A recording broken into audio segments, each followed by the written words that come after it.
Thanks, Naomi. Okay, great. So thank you for joining today. So our session today is usability testing with people with disabilities. As you know, hold on a second. Okay.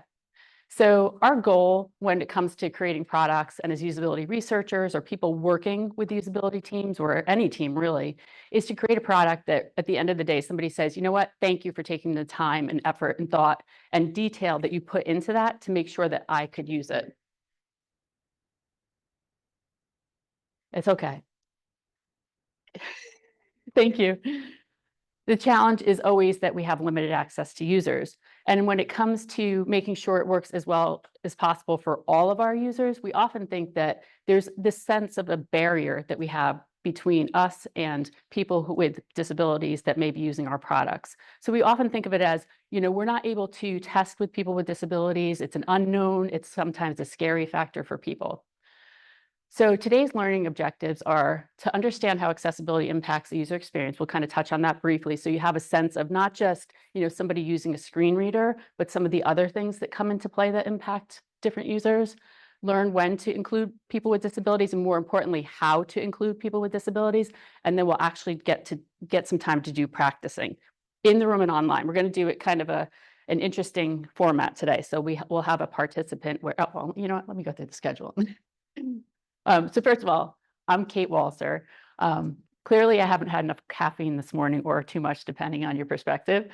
My background is in user experience and accessibility, and I was part of the Section 508 refresh committee for the federal guidelines. I am an upstate New York native, so I always caveat that. If you need me to slow down or pause or to repeat things, please feel free to throw a hand or throw a thumbs up in the chat. I have that up also.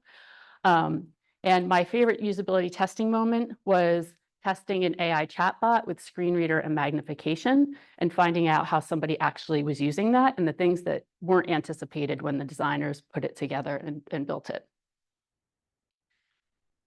The structure for today's session is that we're going to, you know, kind of go through this. I always factor in some time for technical issues, talk through a little bit about accessibility versus what we mean when we say usability testing. It's very different. We're not talking about accessibility audits. We're not talking about making sure you meet the guidelines. We're talking about making sure it works as best as possible for our users who are coming to it. Then we'll talk through planning, recruiting, and logistics. We'll spend some time actually planning our test because we will be having participants come in for the second portion of our session to try things out, and we'll practice moderating. If you feel comfortable, great, please let me know. If not, that's totally fine. We'll sort it out, do tandem moderating. This is your chance to try it out. For those of you online too, we should be able to work that out as well. So if you are interested in moderating, just please throw that in the chat as well. And then we also have a participant who is here that we will be doing kind of a dry run with before our break, so we can kind of work out some things. And then after the break, we actually have total testing. We'll have 4 different sessions. We have a user with 2 users with low vision, 1 user who is blind, and 1 user with mobility impairment. So we'll have a chance to have them try things out. And if all works well, and I think it will, cross my fingers, I think that we'll be able to have them share screens. So in the room and online, you'll be able to gauge how their experience is. So please think about, if you'd like to try moderating, websites that might be good fodder for us to try moderating, even if it's your own or if it's competitors that you want to throw under the bus, that works too. But if there's something that you are curious about how somebody might use, we'll have a chance to use those as test bait. I have a couple of examples, if not, but if there is something that you'd be curious about how they use it, we can do that. All right. And then at around 9:15, when we get to that kind of planning part, we'll talk through that. Okay, so let's talk a little bit about accessibility versus usability. So there are lots of different guidelines, and you can, you know, remember and memorize the whole set of guidelines if you have time. And there's also the W3 for perceivable, operable, understandable, robust. But for me, the biggest thing and the biggest way that has been easy for teams I've worked with to understand accessibility is these 3 things. It's accessible if I can get there. I know where I am when I get there. So whether I'm using a screen reader or whether I'm using a mouse grid and I'm using speech recognition or voice control with it, I know where I am and I know what I can do. So I know where to click, I know what the thing is that is being presented, and I know how to use it. And think of this as not just folks who are using screen readers or assistive tools, but really any of our users. You may come to it under stress and not be sure or not recognize a form control because it was designed a little bit differently and really just has underlining rather than like a true standard form element. I use it as an example is because when you first come to this site, if you've never been to it before, the thing that they do is they actually pop up cookies, or I'm sorry, pop up a, would you like to sign up for our newsletter? So hold on, let me close this for a second.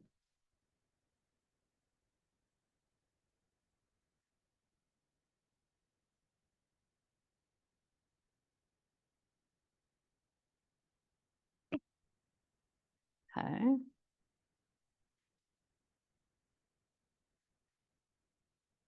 All right.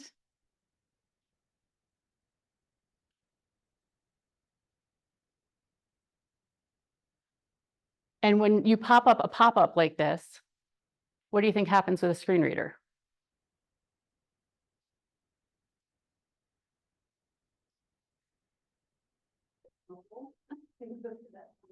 Does it say modal? Okay, that's one guess. Any other ideas, whether online or in the room? So one idea was maybe it reads the heading for what pops up. So one idea might be that it reads that there's an alert and it lets somebody know. So on the screen for this Medicare.gov website, it has like the home page. It's just popped up this modal that says Medicare.gov, make the most of your Medicare. It has a picture of a person, has an email address field, a checkbox, and next step, and a way to get out of the modal. So now it would be really nice if it announced that anything happened, right? And it does not. So, and not only does it not announce that anything happened, but when we did a quick test of this site, what wound up happening was that it wasn't even available. The headings in it, the form elements in it, weren't even available in the VoiceOver list or in the JAWS or NVDA list. Because the way that that modal has been structured is they actually, I don't know all the technical details, but it seems like they used an iframe and embedded a vendor's tool in it. So this is part of the reason that we do usability, the largest reason that we do usability testing. So focus, when the page first loads, lands at the very top and goes to the skip to main content. No, because the modal is delayed. So the question, I'm sorry for the online folks, the question was, where is focus when the page first loads? So when this page first loads, the focus is at the upper left or the start of the page and a skip to main content. So it announces, you know, Medicare.gov and whatever's in the title tag, and then it announces that skip to main content with the idea being you can skip through. But the challenge is that that pop-up is delayed. So, and it doesn't seem like there's any sort of role or ARIA Live attribute for it that even if it was working, isn't working super well because it's an embedded site. Based on where that iframe, so the container for the iframe could be high up in the HTML or below. So how many tabs would it take you to actually get to that window? So the question in the room was, how many tabs would it take you to get to this modal, and where does it appear kind of in the DOM or the web page? Like, is it below or whatever?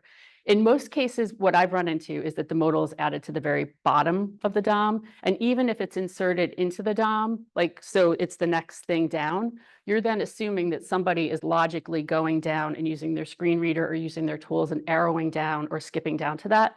And that's not typically the case, especially if they are moving quickly, if they are trying to fill out a form, if they're trying to find content, they're not following the path that you expected them to take, which is 100% of the reason that we do usability testing.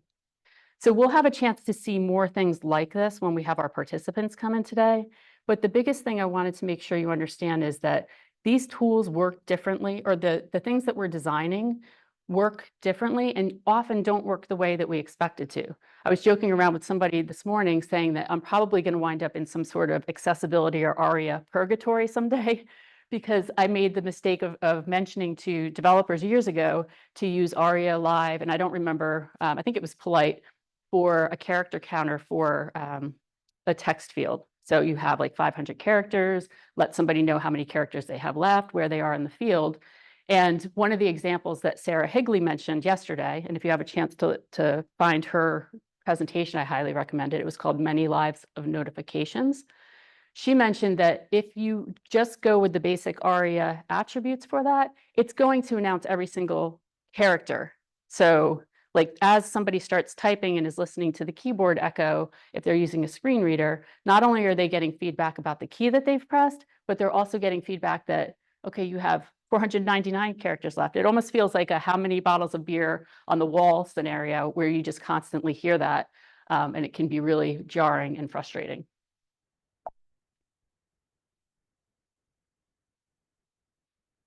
So we often, especially I think when we first started doing accessibility years ago, there just wasn't as much awareness. I mean, we're talking decades ago. There wasn't as much awareness or understanding.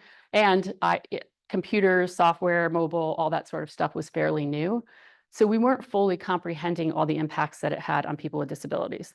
So kind of the first, out of the gate at first, there was a lot of focus on vision, people who are blind, people, best case in some cases that I saw, people who were low vision or colorblind. And I say that because those were the most easily understood things when it came to the barriers that affected our users who are using our different disabilities.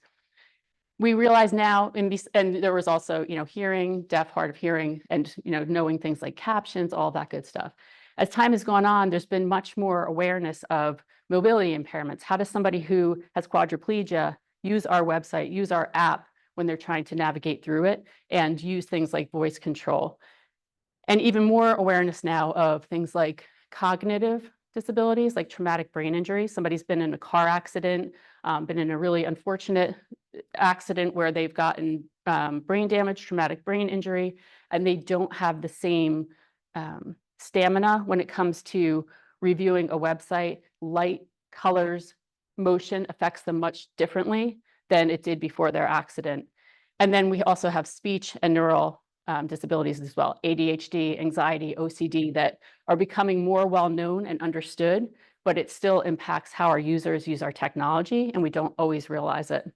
So I won't go through all of the items that are on the screen here in terms of the different accommodations, but I did want to make sure that they are here for you as some things that you can take away as well. So some of the things that our users will be using. When it comes to the barriers that affect our users, I think we often think about, images, alternate text, captions, those sorts of things in the first few kind of columns here.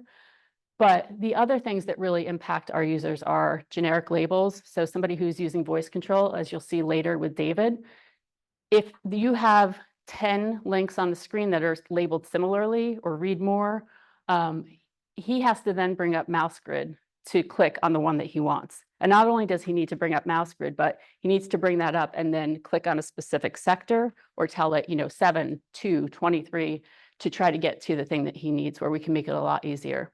And when the targets are smaller, it makes it really hard to click as well. And then for the last few columns that we have for cognitive and neural, especially loud noises, whack-a-mole effects, like the pop-ups for the newsletter, pop-ups for, hey, take our survey for our site, can really be challenging and surprising and very jarring for many of our users as well. So I'll save these demos for later so we can kind of get through a couple of these things. But a couple of the examples that I want to show you that are that I want to share that really affect our users are things like mega menus, repetitive menus, hover, clear focus, top targets, those types of things. So the example that I'm sharing on screen is the Loudoun County, Virginia website. In their mega menu for services, if you come to just find one thing, you get the lovely opportunity to look through or search through 76 different links in this mega menu.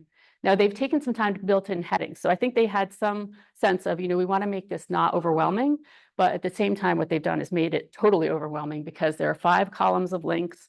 There are things that are bigger than others. There are indented links to try to help provide some hierarchy for it. When I test mega menus and things like this with users who have anxiety or OCD, obsessive compulsive disorder, even if the task answer is in like the first 5 links and they find one that seems like the clear and obvious choice, they will still go through all of the links in the list to make sure it's the best choice. And it makes perfect sense when they explain it. It's like, oh, yeah, that's a totally good point. You know, if you're looking for something, you're searching for something on a site, you want to make sure that the thing you click, that you invest some time and energy going down, is the thing that you need. When it comes to forms, we think about things like cues, formats, and feedback, and how we're providing that to users.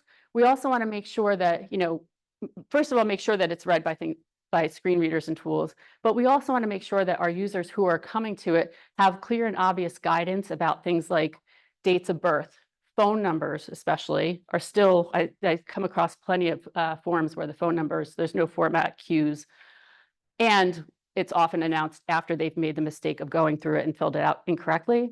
The example that I'm sharing here on screen is the Oklahoma website. They have an area where you can register for an account. You create an email, password, confirm password, and they've even built in some different attributes to try to make this accessible for a screen reader.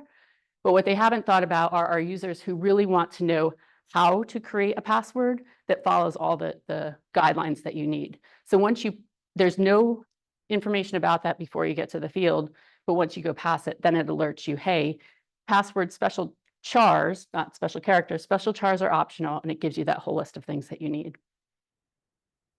And the last couple of examples that really have an impact and that we find in usability testing are dynamic areas. There are a lot of unknowns and unpredictables about how this will impact our users with AT. And even users without AT, in the, you know, folks who have anxiety, when they're going to a website, they've taken time and energy to say, I'm going to go to this website and do this thing today. And now we're popping something up in their face or saying, hey, I'm the chatbot. Would you like my help? I'm here to assist you. That wasn't something that they were expecting, and it can really throw them off. And then lastly, multimedia and visual elements. So I think some of these things often come up: maps, charts, audio, and video. Like sometimes we think about things like, okay, how does somebody actually use a map to navigate it if they're using a screen reader, for example, or using screen magnification? I see more and more instances in forums and websites where they're trying to confirm things like address and give you a nice little visual. And that little grid that they pull in from Google Maps or whatever is sourcing that then winds up it's interactive. And somebody who's using a screen reader, when you do usability testing, you find that they need to go through every little element of that little square that you've included. So as far as usability, the reason that we do usability testing with people with disabilities is expected. I'm sharing on screen is an office complex in New Jersey, and there are two sidewalks that come to a V. And at the end of the bottom of the V, there is the intersection. So there's a crosswalk signal. Now, between the V, there is a carved dirt path because it takes longer for somebody to go to the end of the V and go back up the V than it does just to cut through. So if the city planners had kind of thought through this and actually had people kind of get in the map and like try to talk through how they would use the sidewalks when it was built, they would probably realize that we're not going to spend time getting to the intersection. We're actually just going to cut across. So usability testing is our chance to learn from our user audiences how they think, feel, and react and behave given some context or situation. And we also find out all the, oh, by the ways, like, oh, by the way, I have a phone that announces callers when they're calling me. So I need to factor that in. So besides what I'm listening to your website or when I'm listening to this app, if there's a notification that is one and done and it pops up and just tells me that something happened, if the phone is ringing at the same time, I will have missed that and I won't have a way to get back to it unless you have some sort of notification center. So it gives us a chance to observe, inform design, make an impression, both on us, so we remember what participants did and said. It's much more compelling when we're able to see and hear firsthand from our participants how they actually use things and share that with development teams especially. And it makes an impact on them too, because we're acting as a representative. And I mentioned that last part, especially because we want to make sure that when we are bringing participants in for any sort of testing, that we've already addressed all the accessibility issues. From a user experience perspective, when we're doing the usability testing with people with disabilities, it gives us a sense of how they're using their assistive tools and settings, as well as their preferences. So one of the things that you'll learn today when David comes in is that he doesn't necessarily type out his whole address every time he gets to it. He has to be careful about letters. So access you, he had to create like a special kind of shortcut because every time he says access you to his computer, it spells out access and the word you. So those homophones, right? The words that sound alike but are spelled differently, those can trip it up. So we start to learn about some of those things. We also start to learn about, do our users have the full context of what they're trying to do? Do they know all of the password parameters? Do they know all the formats that they need when they're filling out the form? Do they have, if it's a complicated thing or a learning system, do they have a way to get back and forth very easily? Or have we just taken them to a whole different site, a whole different tab, and they don't necessarily know where they are anymore, and they don't necessarily know how to get back? And it also gives us a sense of things like, are there timers? Are there things that interrupt their flow? Are there things that stress them out even more? And then last, but definitely not least, is it engaging? Does it inspire delight? Are there content and images and a flow to it that makes sense to our users? And is it understandable? Are we speaking in plain language? Or are we speaking in some sort of slang? So I was mentioning the other day that there was a website that I was testing, and the marketing team had tried to make it really engaging, and they were using words like slay. I don't know if you guys know. They were using words like slay, and not only did that throw off a lot of our users, like, wait, why is the word slay in here? But there was confusion because when you hear announced aloud by a screen reader, you're like, why are they talking about Santa's sleigh on this mobile provider site? It's kind of confusing. So for those of you who don't know what slay means, or don't have teenagers or aren't teenager adjacent, it means that you are like killing it. Like, at least I think that's what it means from what my kids have said and what I think I've understood. So if I'm wrong, please feel free to correct me. I'm still learning the lingo. Okay.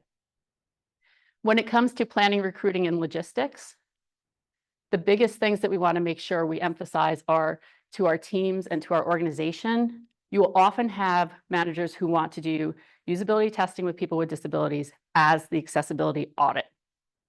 And what we ask is that you do all these things first: apply UX and user experience and design principles, fix, I did the shortcut, A11Y is accessibility, fix accessibility problems, conduct usability tests just with the general public, and then conduct usability tests with specific audiences.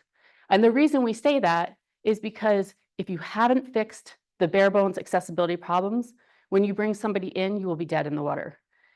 And even if you're not dead in the water, you may have just ruined this participant's day. I have participants who it takes a lot of energy to come to a session. It's very stressful for them. I'm a new person, so even if I've talked to them beforehand, I'm sort of an unknown, and the product that we're going to be testing is a total unknown. And they're assuming that anything that goes wrong with it, no matter how much I caveat that, they're assuming that that's something that they've done wrong. So it can really throw them off. And for our users who have any sort of traumatic brain injury or are very sensitive to have sort of vestibular issues. So I think we think of vestibular as hearing, but we're starting to see more connections between vision aberrations and hearing as well. So anytime there's motion on websites, that can trigger a migraine in some of our participants as well. So make it accessible first. It's not your accessibility audit. It requires everything to be reachable. It requires that there be context feedback available and that the site can be used with assistive technology and focus indicators. So, focus indicators. Okay, so I wanted to make sure I mentioned this too. So there are still frameworks that there was like a CSS reset framework years ago that has gotten factored into larger frameworks, and it removed the focus outline. So as you're doing usability testing and somebody's using a screen reader, anything that they're focusing isn't necessarily visible as you're sitting there observing and moderating. So if not only is it not great from a whole perspective to not have the outline zero, but it makes it nearly impossible to follow as a moderator when you're testing with somebody with a screen reader. When it comes to the and I forgot to say this too, by the way. If you have questions as I'm going, please feel free to ask. Yeah. Oh, okay. And Ashley has a microphone in the room, and if you're online as well, please feel free to ask too, because the chat window is up. When it comes to picking participants, what we typically recommend is if you have a website mobile, or anything that has artificial intelligence, chat bots, those types of things. It has a visual interface, keyboard, potential for mouse and tap, links, menus, forms, those sorts of things. Then it's going to impact all of our users, but it especially impacts vision and having a way to navigate. So include users who are blind, low vision, limited mobility, and neurodivergent. And you'll see kind of down this list that neurodivergent is in all of these sectors: multimedia, phone, interactive voice, because we are realizing how much the things that we design, even if we've already had the heck out of it, used hopefully semantic HTML first and foremost, the heck out of it, that even if it works with a screen reader, from a cognitive perspective, it doesn't always make sense to users. If there's multimedia, it has visual interface, sound, way to select options, it impacts vision, hearing, way to navigate those sorts of things. So include blind, low vision, deaf, hard of hearing, speech disorders, and neurodivergent. And I mentioned neurodivergent here also. One of the testing rounds that I did was for a training system, and the captions were there mostly for people who couldn't hear the audio, right? What we ran into was that the captions were especially helpful for our users who had anxiety and ADHD as well, because they got easily distracted and they wanted to be able to follow along, and that having that transcript as well as the audio really helped them focus. And for some of our users who had ADHD, they wanted to speed up the sound and the whole experience. They said it was almost like being stabbed with forks, like having to listen to it at 1.0 speed. So they were speeding it up to 1.2, 1.5, which, if you didn't realize it, is an option that's available on your podcast and things like that too. So if you really need to listen quickly or want to listen to it fast as well. And the last row, I know it's being blocked by the captions in the room, but is phone interactive voice. And the components are speech input, audio feedback, and the senses are hearing, speech, or a way to indicate the options. And then we ask that you include deaf, hard of hearing, speech disorders, or neurodivergent users. There are definitely different options as far as where we do the usability testing. The one that we typically do most frequently, just because it's easiest for our participants and as far as logistics, is doing it remote or online. So it occurs wherever the users are, and they have their preferred setup in their preferred environment where they are the most calm they will ever be, and they're able to participate. And we have access to anybody and anyone around the world as well. The cons are that it requires accessible tools. You miss the body language. You don't always hear the things that they're saying. You don't see the fist clenching, the things that they're doing. You may not see their face. And there's also the trick that there are more and more online platforms popping up for testing to do some unmoderated testing, where you're not sitting with them observing, you're actually just programming the test into, like Loop 11 or user testing or other platforms. But the tool, first and foremost, has to be accessible for that to work. And it can't be something like a screenshot, because it needs to be interactive for them to be able to use it. Mm-hmm. So do you find when you're testing remote or online that users prefer to have their camera off, or do you require that their camera is on? That's a great question. So it depends on our participants. What I typically offer is, when I start a session, I turn on my camera to say hi, so they have a face to put with a name and they feel a little bit more comfortable. They know I'm not some sort of bot that has just recruited them for this weird study. And then I tell them, you know what? It's up to you whether you want to leave your camera on. And I phrase it as, I know it can impact the signal, and some people will prefer to leave it on. Most of the time, they prefer to turn it off, just because people feel weird being watched. And for us, it typically isn't important. And I can usually gauge based on the tone of their voice. And like, I pay attention to things like how long it takes them to answer a question, how long it takes them to do something, and how that goes on through the session to know if they're getting stressed out or if they're getting frustrated. Yep. Follow-up question. Are you record, or do you require that like a recording for each session? Or? Yeah, so as far as recordings, we let them know in advance that that will be occurring and make sure they're comfortable with that. They have to sign off on waivers, and we do provide that in advance in emails. So they sign off on any sort of agreements like that through email as much as you can. It depends on your legal team, obviously, but we try to do that ahead of time so that when they get to the session, we know that they're already okay with being recorded. I give them a short intro, setting the stage like that and tell them I'm about to start recording. And I'll talk about this a little bit when it comes to monitoring and observing as well, but I make sure they get to the window that they want to be in and share first before I start the recording.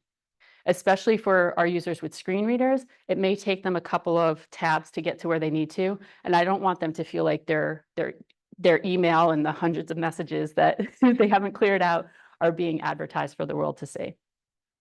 Thanks. Yeah. Any other questions? Okay, there's a, Sarah says it's slightly hard to hear folks' questions. So a couple of the questions, just to repeat them, and we do have a microphone, so I apologize, it might not be working fully, but let me see if I can remember the questions now. So the first question was about sharing participant videos and whether we have them share video. And what I described, hopefully you heard that part, was that I leave it up to the participant and I phrase it, first of all, I pop my face up first and say, hey, it's so nice to meet you. So they have my face to put with the name. And then I also give them the option and tell them, sometimes it can affect the signal, which it truly does sometimes affect the signal, especially for some of our participants. But then I tell them they're welcome to turn it off. We don't necessarily need that. And most of them typically do go ahead and do that. And then the other question,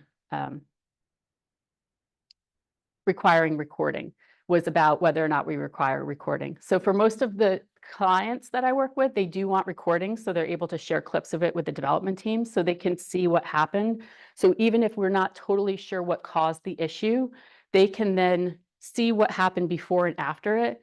It's so much easier than trying to just, if you've ever done testing, it's so much easier to take a screencast of what happened versus trying to describe, oh, we clicked here and then somebody interrupted us and we went back and forth.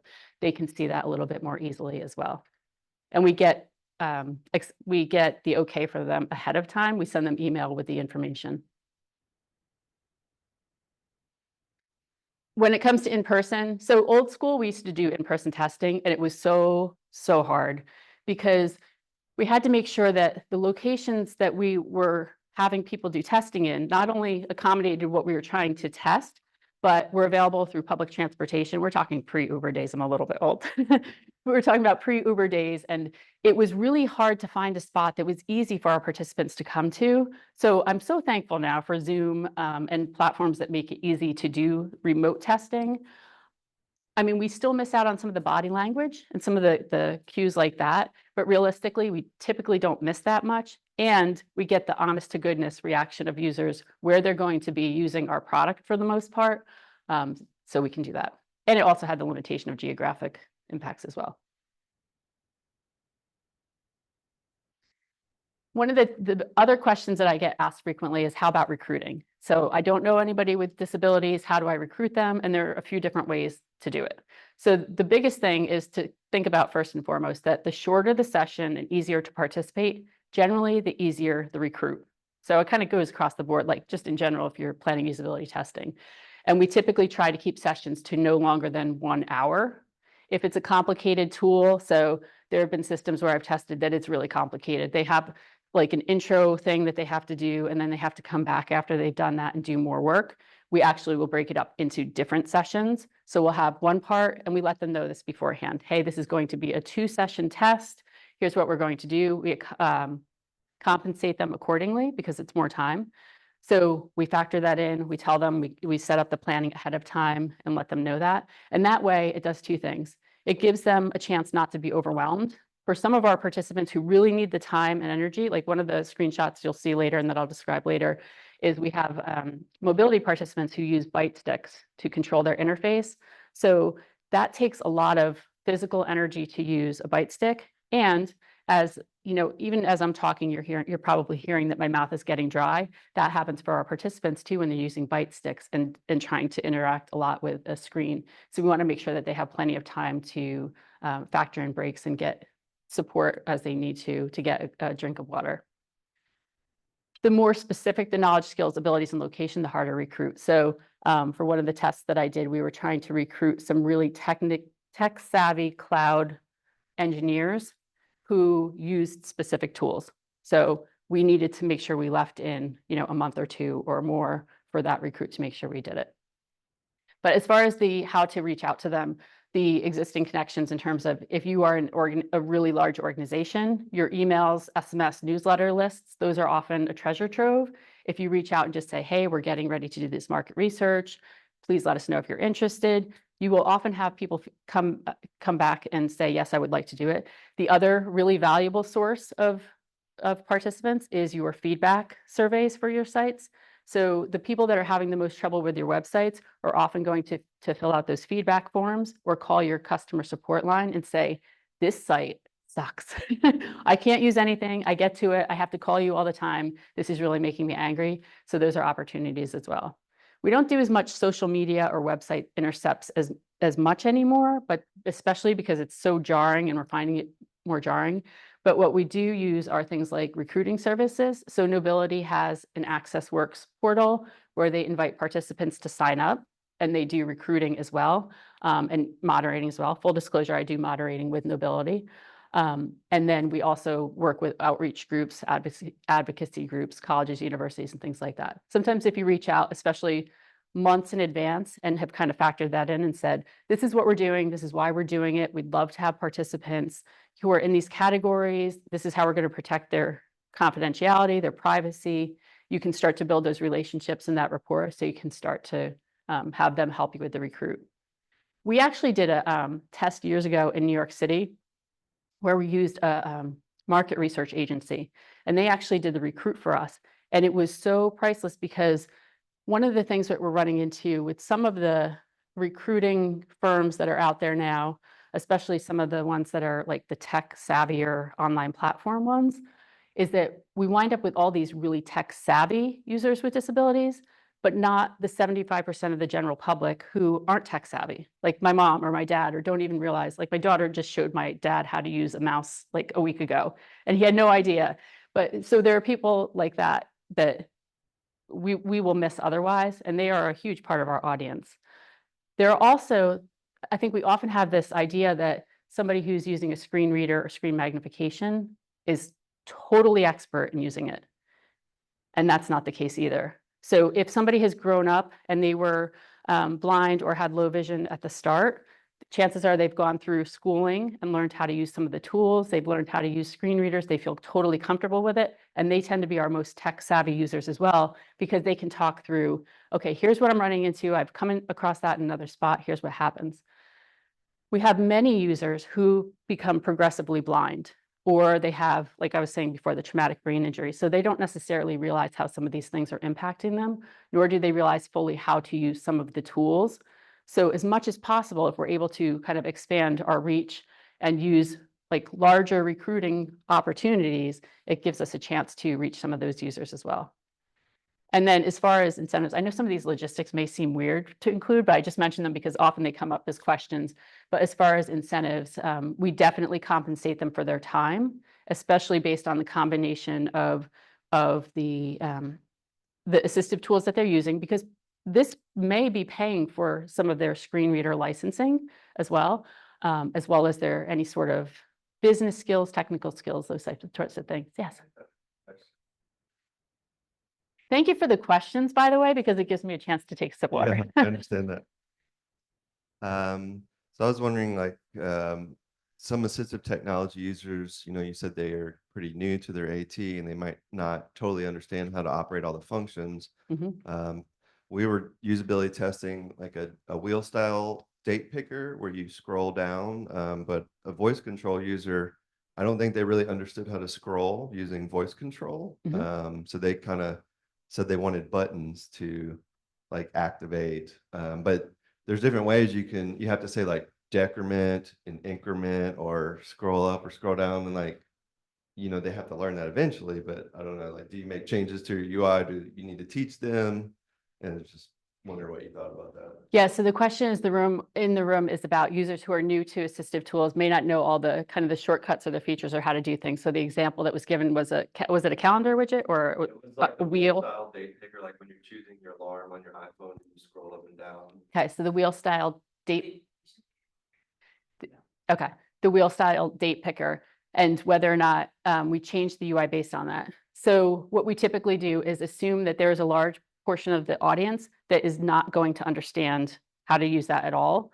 So even if they're not understanding how to use it because of, or not familiar with how to use it because of the AT that they're coming to it with, does your mom, does your grandpa know how to use that? And we try to adjust accordingly. Increment and decrement, is that the right word, decrement? Decrement, it's not,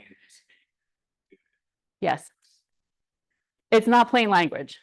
Go up, go down, or, tomorrow, next week, those are more plain language type terms. And those are the types of things we learn in usability testing with, across the board really, but it helps us understand that the plain language isn't there. So that's really what's impacting our usability first and foremost. And then kind of a second tier, whether or not they know how to actually control that control.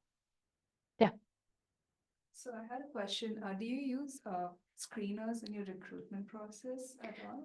Yeah, so we do use screeners in our recruitment process. So there are typically things that we are trying to recruit for. So we may be recruiting specifically for different types of disabilities, depending on the product that we're using. So we may be recruiting for people who have mobility impairments because we're concerned about the way the app or the website is structured and making sure that voice control works with it.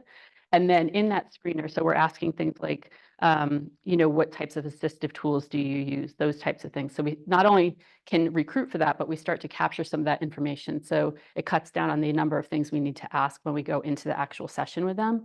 And then if there are any additional functional or business or technical skills that we need as well, we also include that as well. Is there like any sort of adjustments you make to the screener depending on like what disability you're recruiting for? So say I'm just wondering for like neurodivergent disabilities, how do you phrase the screener? So the question is about neurodivergent screeners. Do you want to mention that, Ashley? So Ashley does recruiting through Access Works at Nobility. Access Works program manager, full disclosure. Yeah, she's awesome. So that's a great question. I would say the most important thing is to keep questions as short as possible. No one wants to read a question that's like, like a thick, like 3 lines long. So I just try to streamline it and keep the screener as a whole, because you do want as much information as possible before the session, but you don't want to be asking so much information that participants are having a hard time completing the form. So I think it's really just about streamlining the questions and also making sure you're using the most accessible platform possible to send out the screeners in the first place. Yep. And please make sure your screener is accessible. So it kind of goes without saying, but then I've also seen people try to do screeners on Qualtrics and other really complicated tools that if it's complicated to set up the screener, it's going to be complicated and probably inaccessible for our users as well. Not to call out Qualtrics, they're just. Quick question. This is all very new to me. So when we're talking about words like increment, decrement, We don't all of those expect you to types know of those. things, huh? We don't expect you to know those. That's why I was saying But are they there's your first usability standardized? test, Paul. Or do we have the flexibility to come up with plain language? We to have the people get around? flexibility. So the question is about increment and decrement. Like, are those things that we have to use, or do we have the flexibility? We have the flexibility. So often we'll have frameworks that our development teams are using to build things. So in the web world, we're seeing more Angular, React that, basically takes JavaScript and it creates the HTML that web browsers interpret. In, iOS land, it's like Swift and other things. So there are like kind of out of the box things that might be increment and decrement. I don't remember what they have in there. That's the command app chose to make a voice control user say. So it's kind of like Apple should maybe consider a different command. Yes. So in some cases, thank you for keeping me honest. So sometimes it's a limitation of the operating system. So we may not have full flexibility, and it's something that we need to make sure our users are providing feedback to the operating system, like Windows, Apple, But you could use iPhone. alternative control, like just a text field to type in your date rather than the wheel style picker if you really just don't like it. Testing it. Yeah. And in some of so if it's not native to a device, the frameworks will have an out of the box control that may have a generic label that they provide for you, just so there's some sort of label, but you can typically customize those. It's just that the development teams and you as designers, or whatever your role is, whether you're designers or accessibility, strategists or whatever, you're asking those questions about like or saying, hey, this isn't going to be clear to a user. They're not going to understand this label. We need to change it. That makes But sense? regardless of what the label is, how do they then figure that out? The developers or the The users? user. So the users, like, that's where we say to make sure that you as the team creating the product is complying with generally recognized things. So for example, if I have a plus sign and a minus sign on a screen and I have no text label for them, you can make some guesses about how to click that if you're using voice control. You might say plus, minus. You might say add, subtract. And those are probably the typical things out of the gate. I'm not going to necessarily say increment or decrement or augment or subtract from those types of things. So you start to look for conventions across kind of the world and products that you use. And you start to look for some of the exemplars, like, you know, the Apples, the Microsofts, the Adobes of the world, who have had to do a lot of work to make sure that their products are accessible. The government agencies that have design systems especially, and have details about how they've addressed accessibility will be really good exemplars as well, because they'll have descriptions of how they've made things accessible, and they will have some common conventions. Make sense? Okay. That was a really good long water break. Thanks, guys. Oh, there's a question online. Let me answer the question online. How would you suggest conducting user testing on education materials, large print and screen reader versions of manuals, participant guides, teaching notes, slide decks? What would you do differently? That is a very good question. It always depends on who you're trying to reach with that. I'm assuming that if you have large print, you're wanting to include low vision participants, and whether it's online, or I'm assuming it's also online because I don't see as many paper documents anymore. And before I forget, I can't remember if I said this, but when somebody is using screen magnification, it doesn't convey across Zoom screen sharing. So if you are bringing in low vision participants, that's tricky. So if you have a situation where where you want to test large print and you have like a PDF version or you have a website version or whatever, and you are working with a low vision participant remotely, what I say is to keep a couple Post-it notes handy and have the participant describe how much of their screen they're seeing at a time. So typically what they'll say is, you know, oh, I can see, you know, the upper, like 1/9 of the screen or 1/12 of the screen. So I can see from, you know, the left edge over to the first M, or the M in the word home in the link that's in the menu. And I can see down to, you know, down past the top menu bar. And I have them describe that. So that gives me an idea of how much they can see at a time. And then if I have questions as they go through the materials, I ask them just, you know, I just say, hey, like, okay, what portion are you seeing now? So that's the way I typically approach things like that. When it comes to screen reader versions of manuals, participant guides, those types of things, I don't know that there's necessarily anything I would do differently. It's more just making sure that I account for more time, because when somebody's listening to one of those things, they're listening to it and it's not necessarily at 1.0 speed. Like some of the screen readers you're here later today is very sped up, and you will not understand half of what it's saying to you. And you don't necessarily want a participant to slow their roll, like with the screen, how things are announced to them, because it totally throws them off their game. So it's more just about accommodating different times. Okay, yes, last question in the room. Yeah, so with the screeners, do you find that if you're trying to recruit users with neurodivergency, that you have more success with people like getting through the recruitment process if you use like short answers, like multiple choice, instead of maybe like long form open-ended questions? Yeah, so when it comes to recruiting neurodivergent users and just users in general, as Ashley was saying, we definitely have better success when we use very short, easy to answer questions. The more we ask them, I mean, just think of it like a survey that somebody would ask you to complete online. If they start asking you and you start to see like, click next to answer the next question, it's like, all right, I'm out. Like, you just lost me. That took more than 10 seconds and you know, the phone's ringing, Hulu's calling, whatever. Survey, they just have to go through. Right. So the shorter, the better. If there's specific information that you want to know, you can have that be like kind of a next gate. So sometimes we'll do it in kind of like a gate style recruiting. So what's the first gate that you need first and foremost that's important for these participants? And it might not be that it's a particular assistive tool. It might just be, you are impacted when you go to a website and it's hard for you to read or understand like the instructions or whatever those types of things are.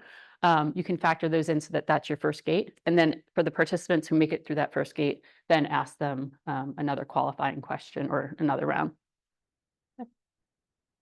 And it's interesting because we used to have so much trouble recruiting. And I think now as people are becoming more comfortable with web and mobile, they're starting to realize it's not them when it comes to having troubles with websites and apps and things like that. Like even my mom, like always throw my mom out as an example, but she used to always assume like it was her when she would have issues with a website. And now she's gotten like, she's like, yeah, this isn't me. This is the website. Now I know like this is a problem. So we have many participants who are eager to participate because they know it improves the experience for others, especially our users who are coming out of college or high school, college, our younger users. They have more awareness that there are accommodations, there are things that can be done. So I think we've covered a couple of these things just kind of in discussion. We want to make sure that the tool will work across operating systems, browsers, desktop, mobile. So if there's something that you want to test, just make sure that it's not Windows only or that it's only on Apple, because we do have participants who are using Samsung and Android and things like that. And we do want to make sure that it is accessible, just kind of at the gate before we do any sort of testing. And then as far as remote testing, we recommend, I'll say we, the people I work with, but I recommend using Zoom screen sharing. That has had the most success. Is anybody here from Microsoft? So if you've used Microsoft Teams, it's hard from just a usability perspective. I'll say it that way. So if it's hard from a usability perspective, it's going to be astronomically harder, if not impossible, to conduct usability testing through Teams. So just making sure that the tools that you're using and the means that you're using are available. I'll skip through this pretty quickly. If you wind up doing any sort of in-person research, just location besides public transportation, those things that become critical, we also need to make sure that we're factoring in room for support animals, not just for our participants who are blind, but also for our participants who have anxiety, for our participants who may have epilepsy and are detecting seizures or helping calm or reassure our participants. We need to make sure that's available. And that if they'll be there for a little bit of time, that we have somebody that's also available to, take the service animal out as needed. Okay, we talked a little bit about this. So some of the slides that I'll skip through, please don't worry that you're missing out on information. That's why some of those screens are more detailed, so you have it as a takeaway. People do in-person research anymore? Now we all work from home, is it all just? There are still occasions, especially if you have consumer products. So if it's not just a typical web, if it's a physical product you need somebody to try, it is really hard, not just for the recruit, but to find a place to do it where they can access it and to get more of a geographic diversity to the audience. That makes it really tricky. Yeah. But that said, there are kind of workarounds. So this conference, is a great place. We call it kind of contextual inquiry. You're out in the field observing how people are doing things, but this is a great chance for you to observe and find out how people are using things, because we have just so many people here that are coming with different needs or different tools or different preferences. And just as you talk to people and observe them in sessions, you'll start to notice those as well. But as far as remote research, we talked a little bit about it. Zoom screen sharing is the most accessible tool that we've found for conducting remote sessions. There are unmoderated, so you're not sitting with the participant and doing the testing. You could program in tasks and things that you want them to do or ask them on user Zoom, user testing, Loop 11, those types of platforms. That said, I haven't had good luck with those. And I also run into situations where the teams that want to do the testing forget that if you just have a Figma design, it's not an interactive thing, then you're going to have to describe that whole screenshot, that whole prototype to somebody before they can do any testing. So then you've just swayed them a little bit and explained it. And Figma, which is a wireframing tool, they have an accessibility extension, but it's not true accessibility built into a screen reader. So even if you hear teams saying, well, we want to do an interactive Figma prototype and there's accessible prototypes playground, the idea in theory is good. The implementation and the actual part about it is not so great. Have to build a HTML prototype that's accessible. That's the only way you can make something accessible. Yep, you need to build an HTML prototype that's You accessible. want to make sure it's accessible before you test it, so they're not finding all your accessibility problems. Right. So I feel like some of these things are kind of like, you're probably like, you said this before. Trust me. I'm reiterating some of these points because you will have questions from teams that say, well, can't we just throw this screenshot up and get reaction to how somebody would use it with JAWS? I'm like, all right, stop and think about what you just said there and tell me what's wrong with that. So, Are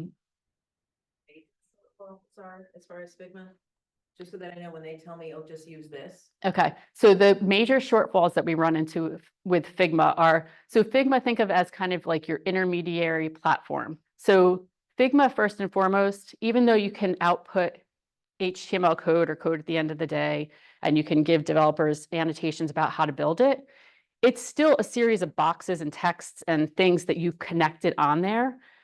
It doesn't have like all the alternate text that would be provided to a screen reader that announces like, hey, this is the image that's here. Hey, this is a form element.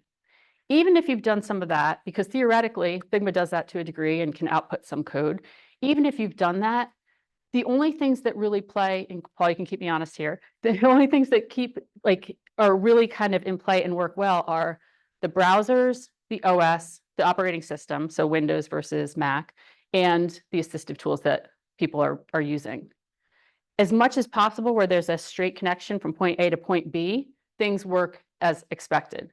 When you now interject a Figma that's interpreting things and some developer has created an accessible extension that was good in intent, now you've introduced another variable. So if you're having somebody do testing, you no longer know, was it that intermediary thing that's creating the accessibility barrier?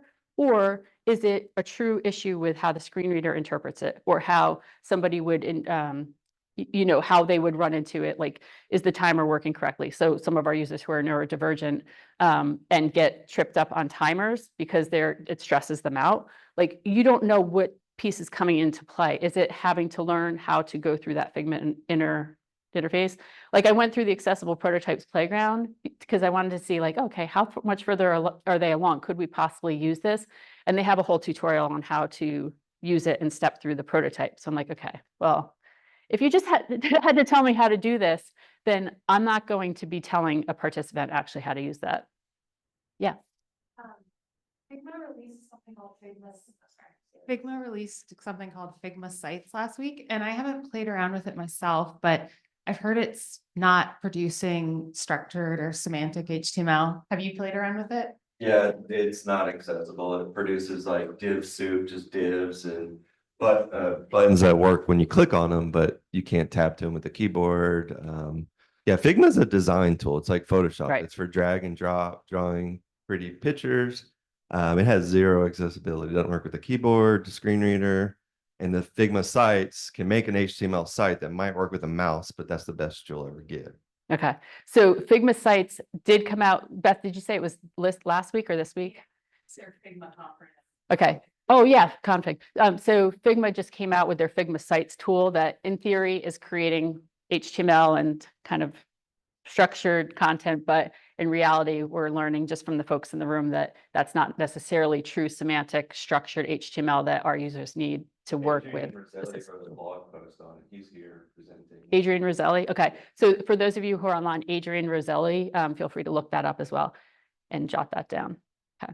And the last thing, as far as any sort of testing in general, if there's any sort of plugins or things that your participants will need. So whenever I do mobile testing with phones, I need to make sure that as part of like a tech check, we're having them download the apps that they need and make sure that they're able to, because sometimes they just have their work phone and they don't have the privileges to download other apps or things like that. And that's a question you can ask in screeners as well.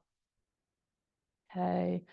Just generally a lot longer session time. So both before the test, I typically factor in time in between my sessions. I never do back-to-back sessions. I always factor in like anywhere from 15 to 30 minutes. Most of the participants I work with will sometimes show up early so that they can make sure they have everything set up. So if I'm finishing up a session and it's booked back to back and somebody shows up and is trying to make sure they can join Zoom, that can impact things. During the actual test, just make sure you're accounting for unexpected issues. So I kind of think of it as rodents of unusual sizes and whack-a-mole. Things will pop up, things will go wrong. And as long as you kind of go into that, knowing that, you can kind of handle that and pivot and kind of go from there. But if you, and think about your critical tasks versus your optional tasks.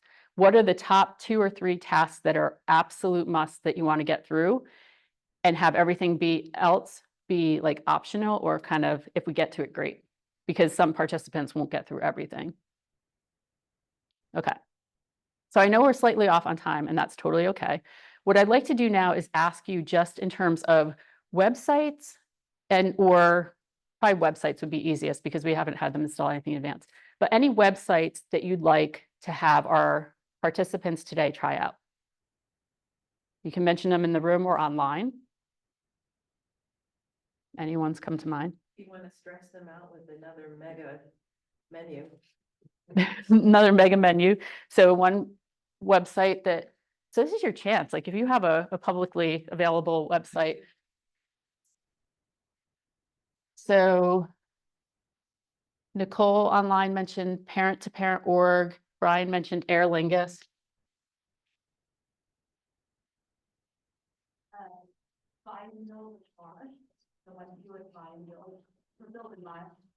So I think buy and build a car. So I think somebody the other day, I did a full day workshop, and somebody used the Subaru website. So that's another one.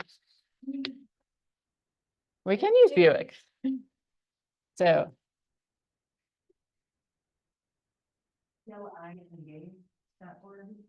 What's it called? Okay, so we have a couple of good options there. Okay, great, thank you. And then Mari mentioned Whole Foods also, so I'll throw that up. All right, perfect. So we have. And then think about those of you who rattled off ones. If there's a specific participant that you're hoping will test it, we can try to do that. So it's because we don't have all participants that all have the same disabilities that are coming to us. We'll have to kind of pick and choose, but okay. So a lot of, yeah. Oh, okay. All right, great. Thanks, Ashley. Okay. So as far as monitoring and observing, so the biggest thing is expect the unexpected. So create your test script with backup plans,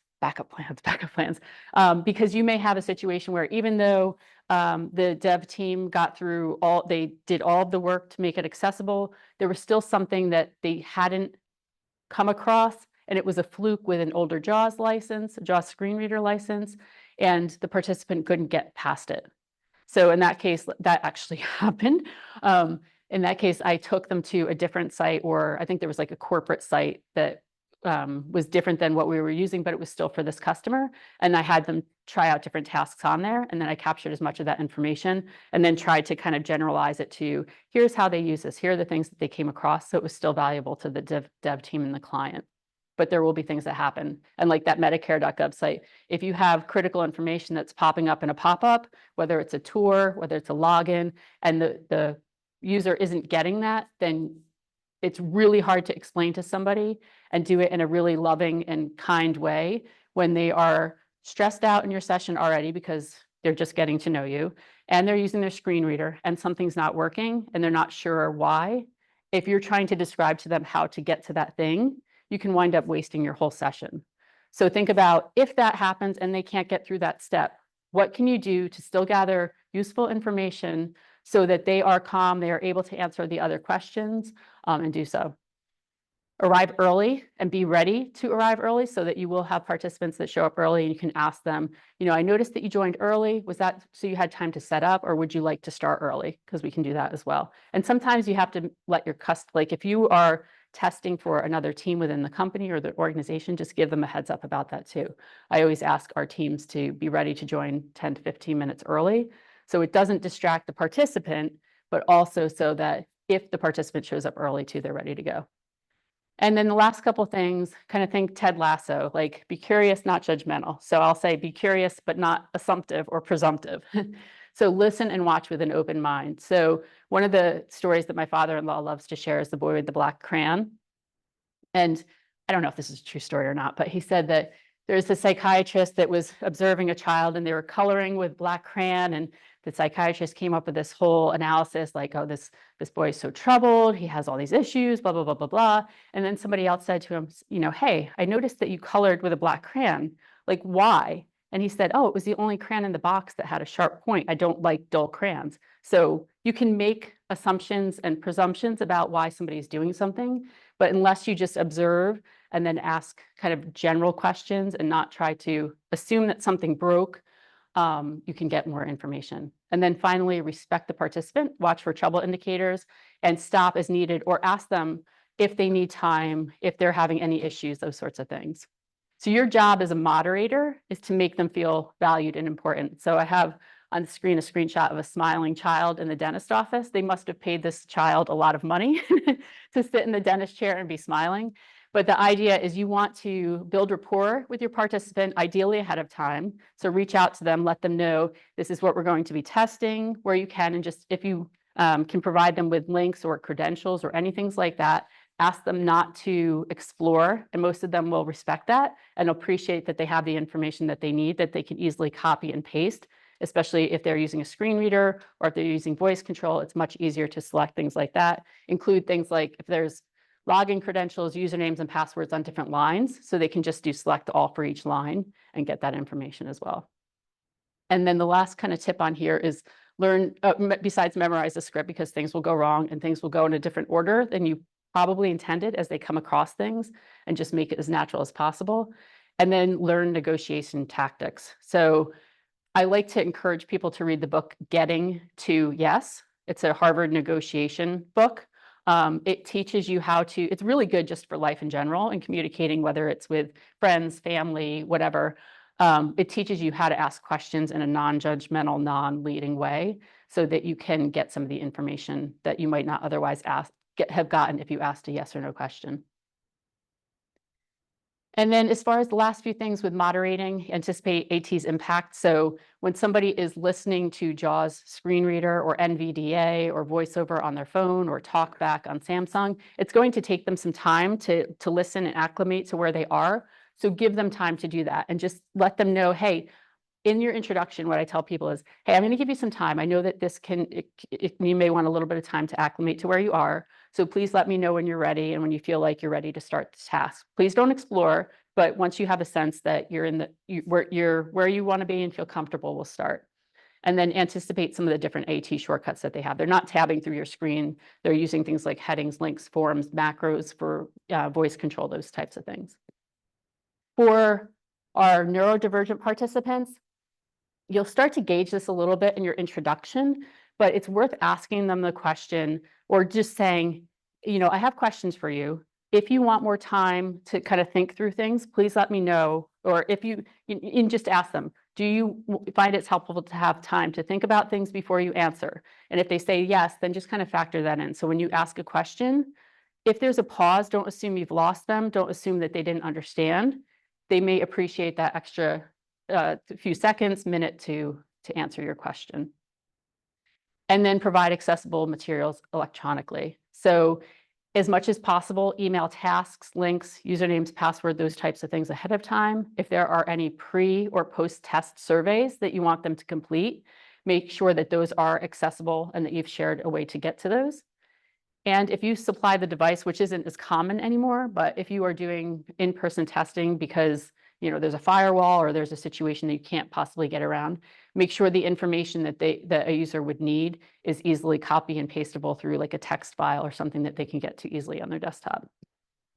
And I have alternate versions to randomized task orders. I haven't had to do this because thankfully memorizing the script helps, but I don't typically have scenarios where everybody follows the tasks in the same order because of the way they wind up going through the interface. They may complete a task and then stumble upon something else where it's a natural way to say, okay, how would you do this when you get to the screen? Or tell me a little bit about that. And then last couple of things to kind of think about are when it comes to observing, just watch for usability problems and gotchas. Pop-ups are really challenging. As a moderator and as an observer, you will have scenarios like this where something pops up. The screen reader user doesn't necessarily know that it's popped up and it's blocking part of the screen. So I've had entire sessions where that pop-up stayed there the entire session. And I've had customers asking, can you ask them to close the pop-up? And I said, if I do that, it may take them the entire session to close the pop-up, because if it didn't get announced, chances are they're not going to be able to get focused to it to be able to close the pop-up. So that's one thing that we do. And we're usually able to still work around it and just kind of listen to what they're doing. And even if you don't understand, if the screen reader is moving quickly, you can still ask them to describe what they're hearing. Okay. And then just finally, we talked a little bit about this, Zoom. There's also a tool called Team Viewer. There's also AirPlay too. If you're ever in a scenario where you need to screencast things like mobile sessions to either other devices or to other rooms in the organization or whatever, you can use tools like that. But for the most part, we typically are using Zoom. And then last couple things on here, UX testing resources, Access Works, Fable has participants. I can't remember with Fable, do you have to use their platform if you use their participants? Does anybody know? Okay. Okay. I think that you might have to. And then Zoom is the one first and foremost. I just included Team Viewer in case you have a scenario where you have to do kind of mobile testing. Okay. So the thing that I'd like to do now is, let's see, I'm trying to think of the best way to do this. So, all right, we have a couple different options. You can choose your ending here before break. So we have about 15 minutes or about 20 minutes. So we have Ashley in the room and Craig in the room. Craig, thank you, by the way, for joining us. I was too busy talking. So everyone say hi to Craig. Hi, everybody. And we have a couple different options. So we can have, actually, Ashley, Craig, if you don't mind waiting, I'm going to have Ashley go first, because that way you can welcome the other participants when they arrive. Does that work? Okay. So Ashley, are you on the Zoom session? Okay. Can you join the Zoom session if I... See, this is my failure as a moderator already. So ahead of time, I would have asked her to join the link so she's ready and I can give her sharing control. And then the other thing that we can do is one of two things. So if you are feeling confident and brave, those of you who suggested a site, we can pick one of you to moderate with Ashley, or we can use it as I can demo kind of the style of how it works, and we can do it that way. So I'll check the chat online and I will check in the room. Would anyone like to moderate with Ashley now? We do have a taker. Perfect. Okay, so we have a taker in the room. And so Ashley, before we start, do you want to describe a little bit? Yeah, I have ADHD and I have mild OCD, so that's my neurodivergence. Okay. So Ashley has ADHD and what was the other one, just so I can repeat it? Mild OCD. Okay. All right, great. And so those of you online, what we're going to do is have Ashley join the Zoom session and share her screen. And then I think, you know what I'm going to do, Ashley? I'm going to give you the microphone. Oh, you have that one. Okay, perfect. All right, so I'm going to turn off my microphone and then have Ashley and her moderator in the room try out, was it the Buick site? Okay, we're going to try out the Buick site. Question is about testing the site, not you. I didn't help design the site, so you can't hurt my feelings. I want you to be very honest with me. And if you have any questions, just ask. I'll do my best to answer. And if you're not sure about what to do next, you can ask me to clarify. But it's just kind of very casual. Please think aloud as you go so that I can understand your thought process.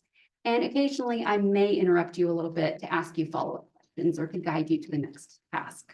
Okay, no worries. So let's get started. You're already on the Buick.com shopping page. So feel free to show me how you explore this page and just kind of tell me what you think the page is about. Okay, so it seems like this page is about buying a car and you can build it yourself, which is fascinating. Yeah. I didn't know you could do that. What do you think that means, build it yourself? You know, actually, it's a little confusing because I'm wondering, do you get to choose every aspect of the car to, like, can you pick different parts of different cars to put together? That's what it sounds like to me. Okay. And what is your overall impression of the site? Wait, sorry, I can't focus. No, you're good. Any sound that's in the room will be echoed if your mic is on in Zoom. Yeah. I caught that. Okay. No, no, no worries. Just my brain. But yes, yes. Sorry, what was the question? Oh, I was just wondering, like, what is your overall impression of the site? It's very clean visually, which is nice. But as a non-car expert, I am a bit confused on build vehicle. Sure. Gotcha. Right. If this weren't a usability test, would you stay on this page, do you think? If I was trying to buy a car. Mhm. Well, first I would need to click on one of these cars to see Gotcha. what comes up to make that decision. Okay, yeah, go ahead and pick one that you're interested in. Okay. These are nice cards. I'm gonna pick this one.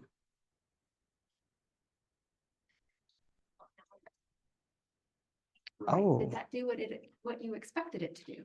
No, it didn't. It didn't. I thought it would come up with I thought it would come up with all these like specs and like pick a color and pick a, pick a model, or just because it said build your own vehicle. So I was expecting to see like a bunch of options of maybe different stuff you could build. But then now that's asking for my zip code, I'm like, oh, so I guess I'm not building the car if I have to put in my zip code to see what's available. Yeah, that's fair. Yeah. Well, are there any actions that you can take on this page to Yes. get to the specs? Yes, I'm gonna put in my zip code and see what shows up. Oh, this is cool. Tell me what you're seeing. I'm seeing select a trim style, which is, I'm not really sure what that means, but I can, use my context clues. I'm gonna hit the details button Go for because it. I wanna. Oh, okay, well, that was nice. This helps me understand more what they mean by trims, Sure, because I wasn't really sure for a second. gotcha. And how do you feel about the content on this page?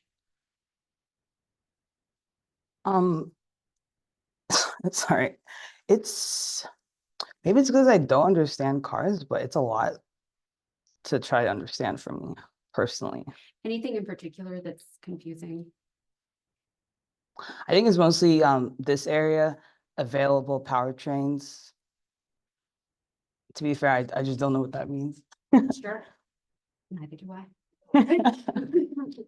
Is there anything on the page that would tell you more? Kind of help you understand what that is? Right, I guess I would go through these really quickly just to see.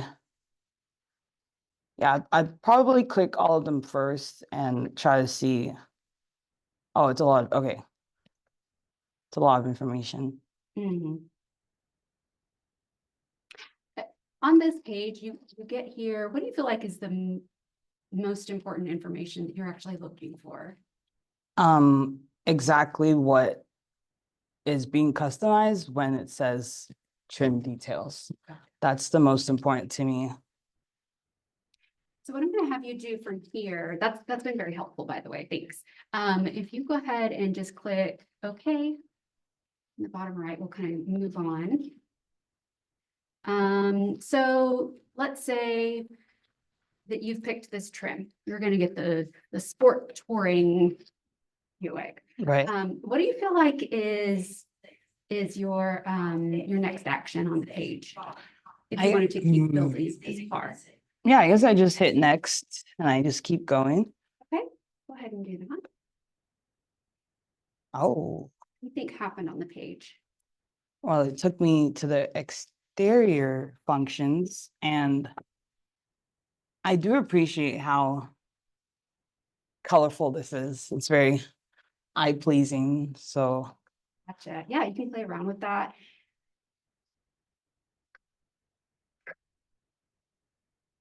Are these doing what you would expect them to do? Is there anything confusing? Yeah, no, this is pretty straightforward. This is cool. All right, so pick a color you like. Okay, I'm gonna pick this color. Nice. And yeah, proceed to what you think is next. Oh wait, I think I would check what this is just because Oh, sure. I would want to know what this means here. Okay. It's- What did you think it was going to be? I thought maybe it would just have more details maybe on how the exterior stuff works, Okay. but it's talking about certain features may have limited or late availability or no longer available. See the window label or dealer regarding the features on an individual vehicle, et cetera, et cetera. Yeah, I think I would kind of just skip over that because if it's not available by the end, then that's what matters to me. But like this feels a little irrelevant to me. Sure. Yeah. Early in the process to decide. Yeah. Sure. So Okay, well, go ahead and pick out your wheels. okay. Wheels. Let's see.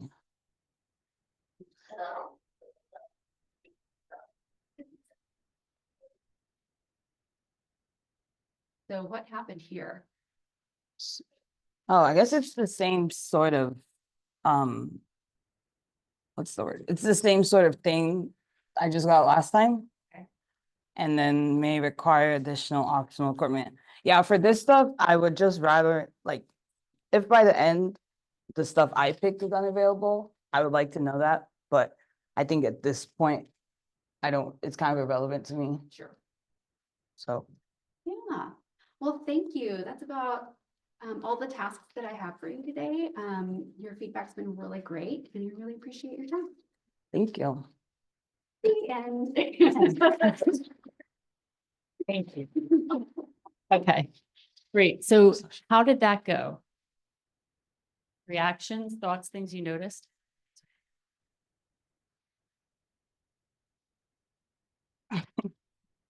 Guess I should. I was trying my hardest. I would be worried about that. Yeah. Yeah.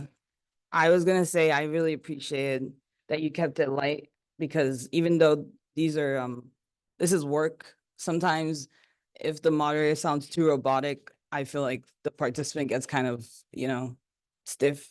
Yeah, so that was nice. Okay, so sorry, Beth, can you repeat? Yeah, just I was just gonna say that I liked how the moderator at the beginning said that she didn't design the site, and so she didn't have to feel bad about hurting her feelings. As a participant, I would be worried about that. So Yeah. I feel like that would put me at ease. Yeah. And I also liked how the participant also shared like, oh wow, that looks good, or like the positive feedback, not just the things that might be confusing.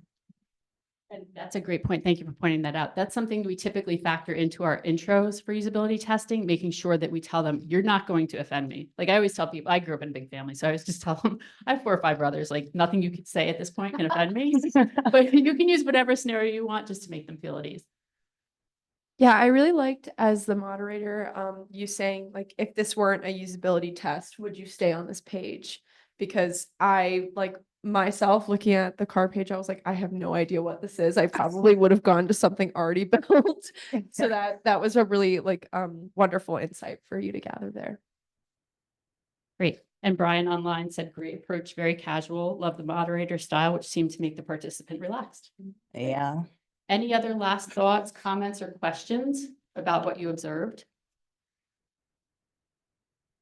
Okay. So for folks online, you're at a strange advantage here because the sound is being like conveyed and the screen is being conveyed right to you. Folks in the room, if you need to huddle or do like a swarming, like beehive soccer, like little kids do, and follow and move as we go to different participants, please feel free so that you can get a better view and sound. All right, so our next participant is going to be Craig. And Craig, do you want to just say hi and talk a little bit about, here, I'm going to give you a mic, Craig. If you can describe your AT and your setup. Okay. So Hi, my name is Craig, and I am deafblind. My software that I'm using today is JAWS Screen Reader for Windows PC. And it pretty much just because I have no vision on my left eye, and I have a very small amount of vision in my right eye, I primarily just use the audio feedback in order to get information from the computer. Okay, great. So Craig, what I'm going to do is I'm going to try to figure out a way not to give feedback with the microphones. Hold on one second. And I'm going to clip the lapel to where would you like it? Right here is good. And then I'm going to place it on the table or on the table. Yeah. Does that work? Okay.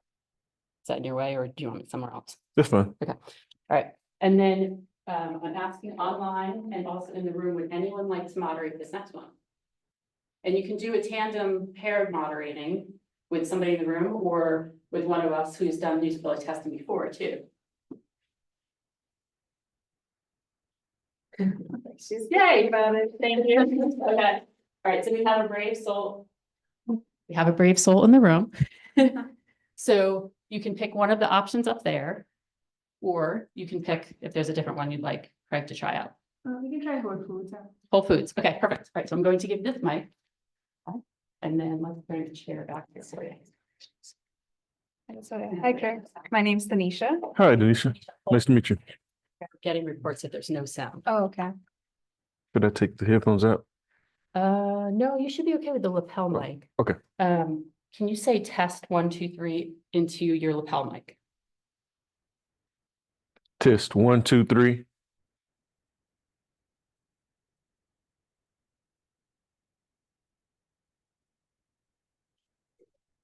Sasha, you said you're not hearing. Well, I know somebody was sending a comment in the chat. Okay, I can hear. Okay, perfect. All right, so I think you're good to go. Oh, yes, thank you. Thank you. Hi, Craig. My name's Tanisha. Hi, nice to meet you. Nice to meet you. How are you doing today? I'm good. How's your day been so far? Are you enjoying Access U? Yeah, it's really fun. Okay, great. I think I'd like to test out the Whole Foods website with you today, if that's all right. Yeah, that sounds good. Okay. How do I? So I'm going to, Craig, I'm going to give you sharing. Yeah. I'm going to ask you to open the website and share your screen with the participants. Okay. Oh, okay. I'm being asked to talk louder. Sorry. Okay. Yeah. So do you want me to share my screen first or go to the website first? The website first. Okay.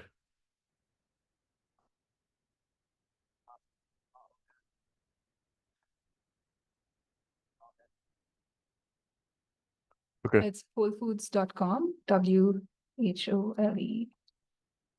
Yeah. FOWDS dot COM. That's it? Yeah, that's it. Okay. Okay, great. I think you're on the website. Could you share your screen, please? And share with sound. Share with sound. Okay.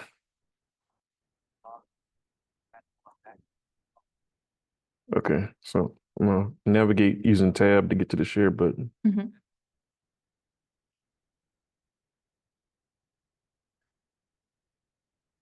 Uh-oh. It's stop talking. Let's try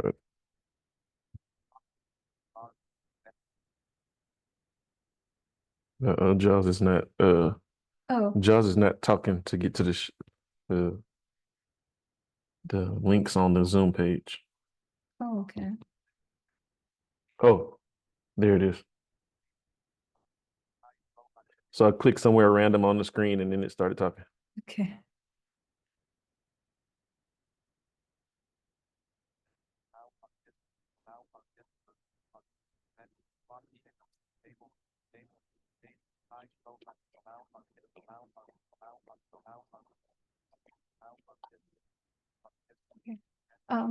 So is the option to the left of that, if there's an option called share screen, Okay. Oh, he's so, like it's you're inside a menu, so you need to exit that Oh, and then go to the option to the left of it. Yeah, oh, there it is. yes. Yes. I think you're, oh, you go ahead, you're good, sorry. okay. I'm hovering. No, no, no. So you can go ahead and share just the window if you're comfortable with that. Just share the, Just the, which one? just the Whole Foods So window. before you do that, there's an Mhm. option that says allow share system audio, or also share system audio. Yep, down. Oh. Yep, that one, if you can turn that on. Okay. Okay, And then share it. just share the window. Like, I think right now you're on entire screen. Or you can, Yeah, so it's up to you. You can Okay, choose it's fine. to share. yeah.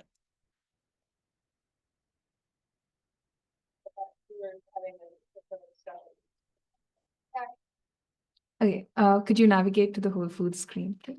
Okay, yes. So Alt tab. Yeah.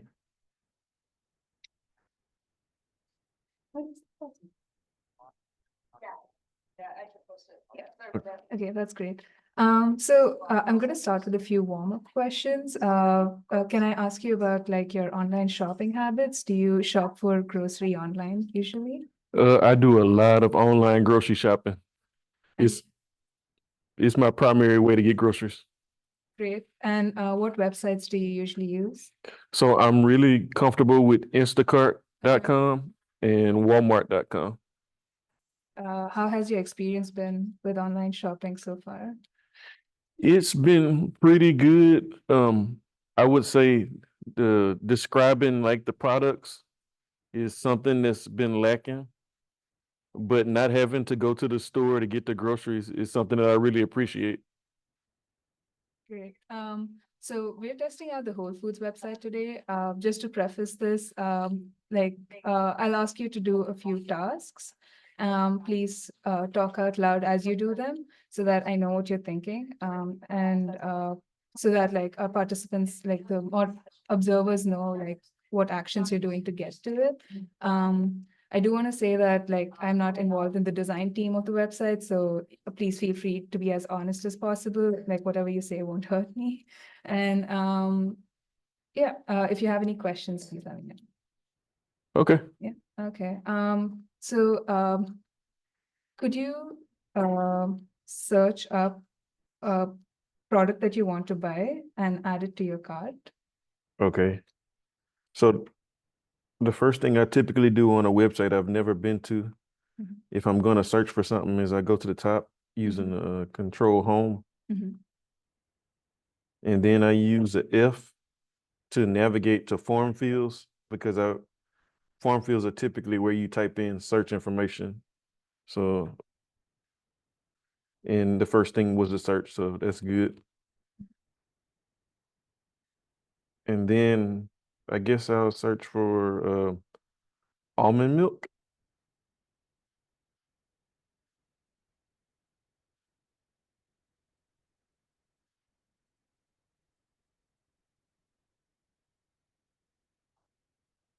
Okay. And what I expect from a website like this is that the items will be listed in some kind of a table. Mhm. So I'm going to use a T to get to table. Yeah. Oh, that didn't work.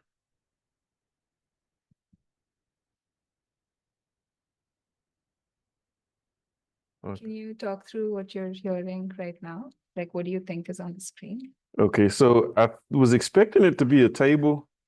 So since it's not a table, I'm gonna look for headings, Yeah. and I'm gonna type the H for heading.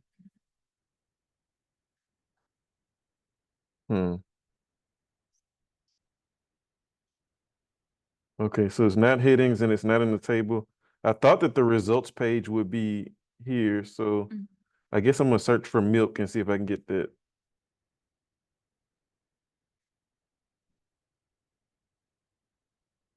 Okay. So just as a preface, so there is a modal that's open on your screen. Could you tell me, like, does it tell you what the modal says or what the modal is asking for? It's not telling me. I could try to tab around. Okay, so it's asking for your zip code. It's asking for your zip code. Well, Yeah. okay. So Yeah, you can close out of it. It's asking for your zip code to check what's in your store nearby. So is that a feature that you would use usually when you're grocery shopping? it might be if I'm planning to get it something shipped, then it won't really matter to me. Mm-hmm. But if I'm planning to get it delivered, then yeah, probably finding the closest store. Mm-hmm. Okay. Craig, can you unmute on Zoom? I forgot about this part. Oh.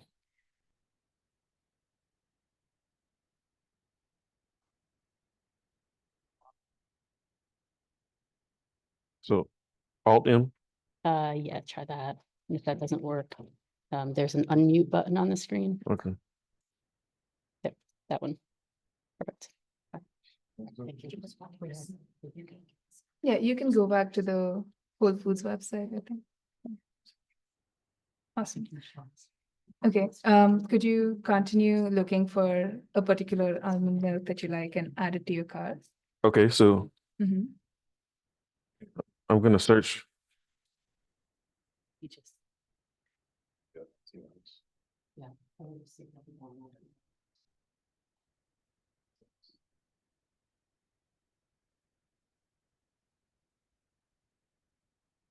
And just to preface, the pop-up has come up again, so you can close it. And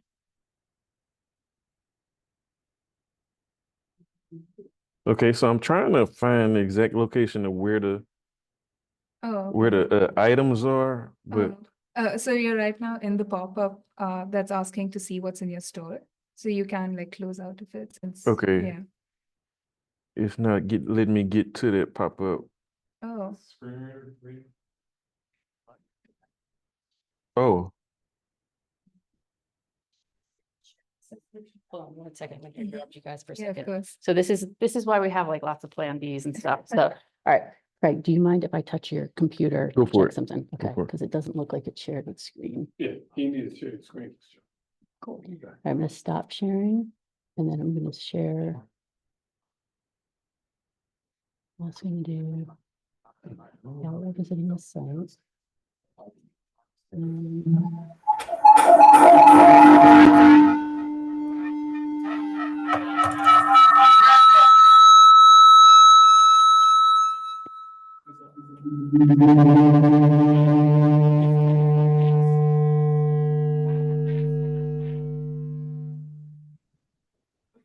All right,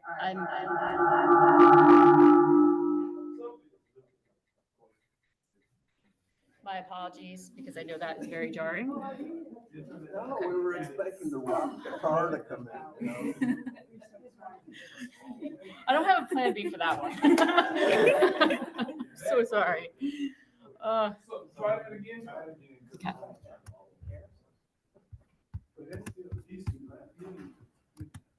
And if it's headphones, can hear what's coming through that mic.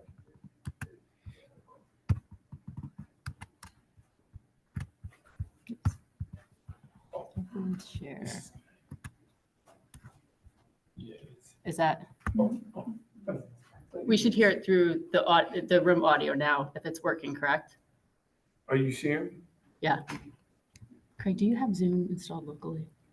Here? Yeah. No, I don't. Okay. Okay. What I might do is I'm gonna have you guys switch. Okay. So you can either move to a different person. Like you Okay. can have Wayne or Sasha or Dave. Okay. And then we're gonna figure out Craig's setup. Okay. Okay. All right. So thank you. We'll figure out your setup in a second. Okay. All right. Yes. If JAWS is being paired to the headphones, it won't show this usually. Well, that wasn't. So should I take the headphones I'm out? not sure if it's- Yeah. If he does share audio though. Jaws is going to your headphones? Yes. Okay, so because that's why. A Is part it- of it too, though, sometimes is that it's a JAWS and like a Zoom text and headphone kind of metaphor. Okay. But what ends up happening is that there's times that JAWS and the computer itself will try to auto intuit Yeah. where it is it's trying to split sound from. So there's a chance that it may be trying to split in an earbud, like the Right. JAWS in one ear and the interaction in So- the other, but there's a mic, I because think- there's a microphone I on the think it's headphones too. actually a different issue because it's not the Zoom app, it's through the browser. So even when you share browser through, so this is a good test run. okay. This is why one of the, Are you able to unplug your Yeah, headphones? I can take 'em out, Let's just see so this what is it why says. one of the first things that we say is to make sure you do test runs with participant. So, and send materials in advance. So Craig is sharing Zoom through his browser, and that will share his browser sound for like audio and video, like videos being played. But because it's not the Zoom app on his desktop, it's not sharing all of the sound, including his screen reader. So when you are scheduling with participants in advance, one of the big things to ask them is that they have Zoom installed locally on their machine and if they are able to do that. And if not, that will be a challenge in terms of their ability to share JAWS. Windows D, list box, folder view, list view, Google Chrome, 4 of 12. To move to item, use the arrow key. Okay, and Item, rest. sometimes I'm just flat out wrong. And it is like what you guys were saying, that he had the headphones plugged in. So that, somebody asked the other day, we talked about this. Can We do everybody have hear a, clearly? Come in the room, like, can y'all hear the general, like, does it feel Yes. like ambient? thank you. So one of the other things we sometimes have participants do is join with their phone and join with their desktop because they can listen to it then on their headset. And they can, so like, I think the way we did it was they joined from one device, shared it on that, and had the native audio, and they were able to do it where they had their headset plugged in. Or no, I take that back. This is exactly why they did it. They shared the audio, and then they used the different device to listen to it. So they were basically hearing the sound relayed through the way we were hearing it relayed through Zoom. All right. Are you feeling brave? So we have really just thrown her in the deep end. You have experienced all of the things that can go wrong. So, and you are still with us. So, okay. Thank you. All right. Okay. Hi, Craig. Hi. Hey, okay, so, could you go back to the Whole Foods stuff? Yes. Lobby vertical bar Zoom event, Whole Foods Market, find your favorite products. Okay. I'm gonna ask you to reload the Whole Foods The website? Okay. Yeah, go back to Address home. and search bar at AOME. Foods.com. Selected. Enter. Okay, so Vertical bar. we can just restart the task, and if you can talk through what you're doing, that would be great. Yeah, so could you search up a product that you want to add to your cart, please? Absolutely. So typically on a website I've never been to before, I always start at the top. So I'll do a Control Alt and go to the Control Home and go to the top. Whole Foods Market vertical. And then I'll do an F to get to the search. The first form field is typically the search. So, Search edit combo collapsed. Blank placeholder. Enter. Whole Foods. and then from here, I'm just going to type in almond milk. Vertical ALMOND space ILK. Enter. Whole Foods Market : find your favorite products. Whole Foods Market. Okay. And then from here, I would typically expect the search results to be in a table. So I would hit like a T to get to the nearest table. That didn't work. So Okay. I think the pop-up is back. Yes, it So is. I'm going to hit escape. This site has been blocked from accessing your. Then I'm going to do a T. There are no tables on this page. I'm gonna tell you that the pop-up is still open. Oh, Use current location, but enter Okay. www.wholefoodsmarket. all right. And then maybe I'll hit T again to try a table. There's another pop-up. I don't think even the there's Zoom another user- pop-up? Yeah, that's the Chrome pop-up. So can you close out that? Escape. Whole Okay. Foods Market, find your favorite. Okay. Yeah. And now I'm hit T for table, There are no tables on this page. and there are no tables. Oh. So I'm gonna search for milk, and maybe that'll get me close to the area. Virtual find. So I'm using Control F to search, 5.MILK. and then milk. Enter. Search edit combo collapsed almond milk. Okay, so it got me closer to where I needed to be. Clear search button. Then I'm gonna scroll down with the down arrow. Submit search. Click see store to click login. Click view main tab. Click browse and click weekly say. Click grocery. Click catering. Click shipping. Click recipe. Heading level 2. Click free trial. Dismiss alert main region. Breadcrumb navigation region. List of 3. Click home. Typically, the search results would be closer to the search box. It's a lot of links. Click products. All search results. List end. Oh, okay, so search results. All search results. List end. Breadcrumb navigate. Same page. Click all products. Category and heading level 2 category. Separator. Beverages menu. Beverages menu. Beverages menu collapsed. Beverages menu collapsed. Beverages menu collapsed. Beverages menu. Beverages menu collapsed. It's saying beverages menu collapse, but I don't know what that is. Beverages menu collapsed. Beverages menu collapsed. Show all plus button. Separator. Heading level 2 filters. I wonder if that was the milk.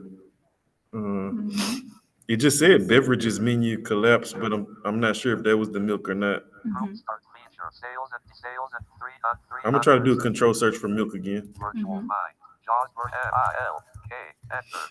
Heading level 144 results for quote almond milk quote. Okay, maybe that's getting me closer. Okay. Sort. Combo box collapsed red link graphic link local log. Heading level 2 link organic vanilla almond milk 28. Okay, yeah. So this website particularly has a lot of headings, and maybe it wants, like, I guess it would have been better for me to navigate using an H for headings, but I found where I need to be now. Okay. Could you open up the product? Link log. Heading level 2 link organic vanilla almond milk 28 FC. Enter. Whole Foods Market find your favorite products. Main region. Organic vanilla almond milk 28. Calvin organic vanilla almond milk 20. I'm gonna ask you to add like one item to the cart. Okay, yeah. So to add an item to the cart, I would typically look for some kind of button. So I'm gonna just use the form field command to search to make sure I don't miss. Search edit combo collapse. Clear search button. Submit search button. Dismiss alert message. Add to list button. Ingredients tab. Nutrition facts tab. 2 of organic star button. Menu collapse. Add to list button. Add to list button. Sign up for email button. Graphic to top. Search edit combo collapse. Okay, so I couldn't get it with a form field. Maybe I'll try the B for button. Clear search button. Submit search button. Dismiss alert message. Add to list button. Organic star button. Menu collapsed. Add to list button. Add to list button. Sign up for email button. Maybe add to list. One of those add to list buttons might be the one that's going to add it to the cart. But Sorry, continue. it said add to list, but maybe that's added to the cart. Yeah. Okay. So I'm gonna try one of those.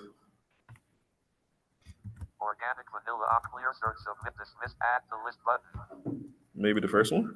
Enter. Organic vanilla almond milk 28 FC at Whole Foods Market. Main region. Add to list button to active separator. Ingredients tab. Nutrition facts tab. I don't necessarily know if it got added to the cart or not.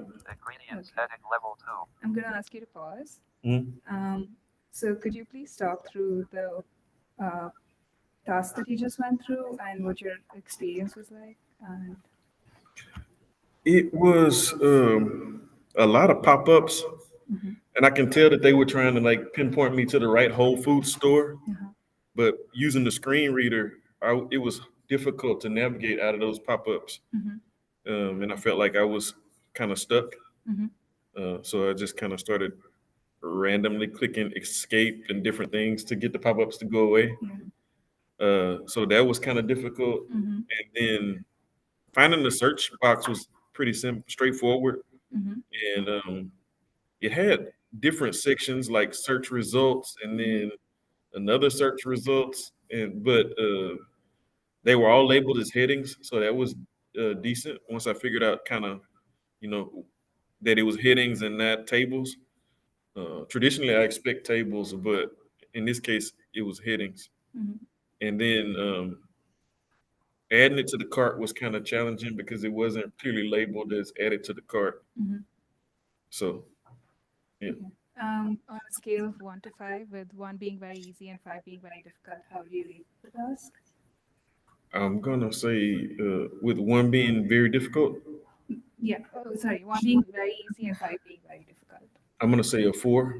4, okay. And how does this compare to your experience on other grocery websites?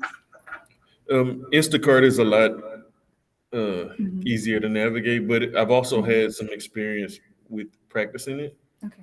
And Walmart.com is pretty straightforward too. Okay.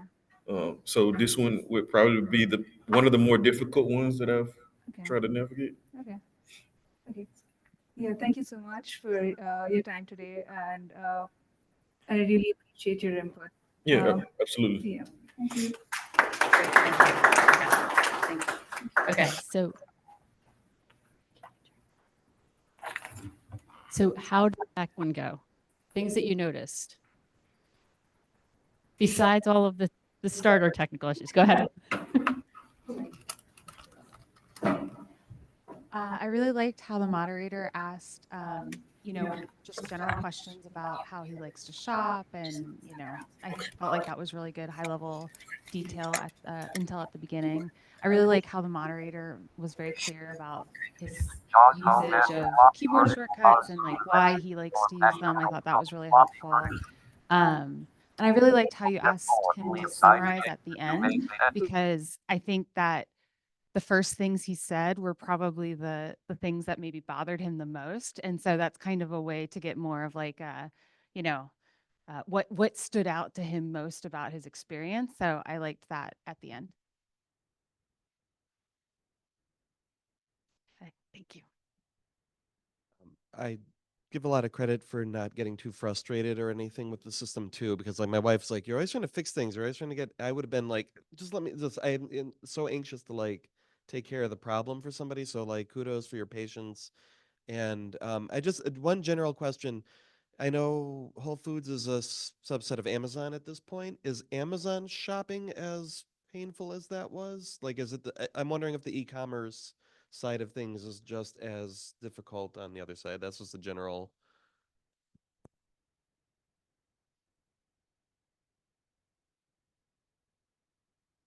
I would say I've had much better experience with Amazon, but whenever I do shop Amazon, I do kind of use a few workarounds, and so I might go through Google and do like Amazon and type whatever I'm looking for, and kind of jump me straight to what I'm looking for. But I've had a little bit of a better experience with Amazon in terms of just navigating the different products that they offer. Um, and like I said, again, my expectation when I search for a product is that there's going to be some table and everything is going to be listed out, and then there's going to be a button or something that says add to cart. That's typically how it like on the Walmart and Instacart and those different sites. That makes it more straightforward for me. If I search for the product in the search form field, and then I'm looking for a table where all the products are listed out with good description, and then there's a add to cart button, and that makes it a lot more streamlined. I think I've had better experience with Amazon than with this particular website here.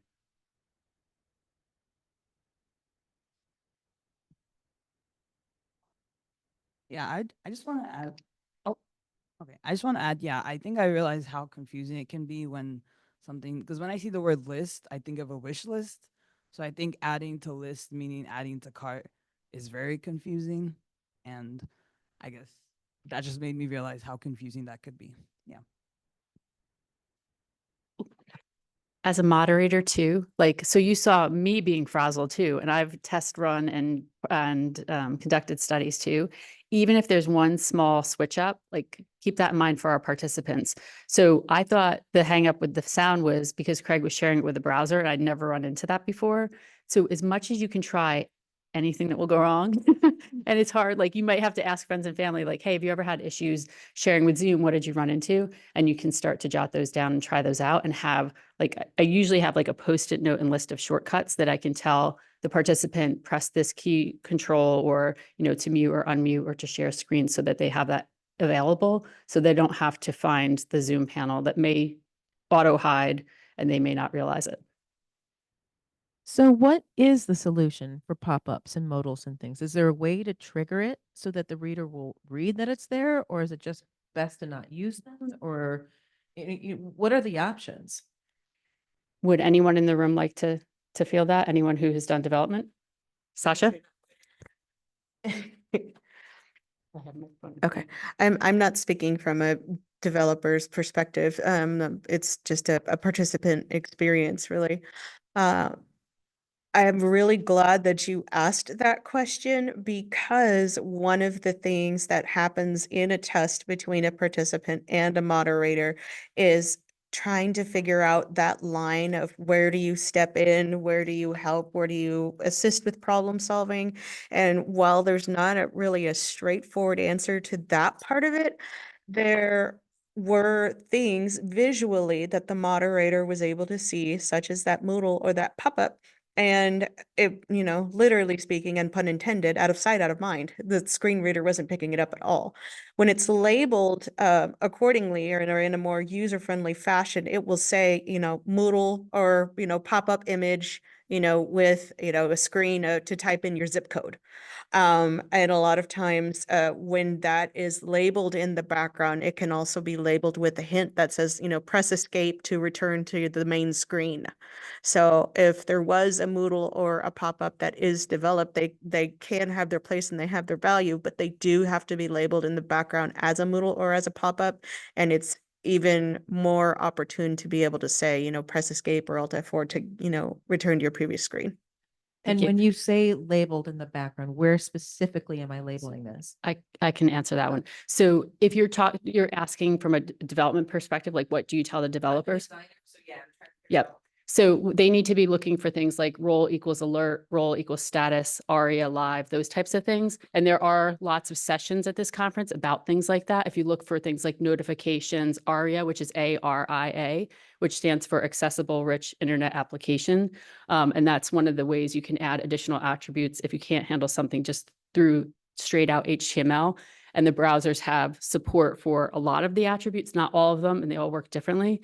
But if you look through slide materials from Access U, once they do share that link, if you haven't received it yet, you should be able to find things in there that you can share with your development team too.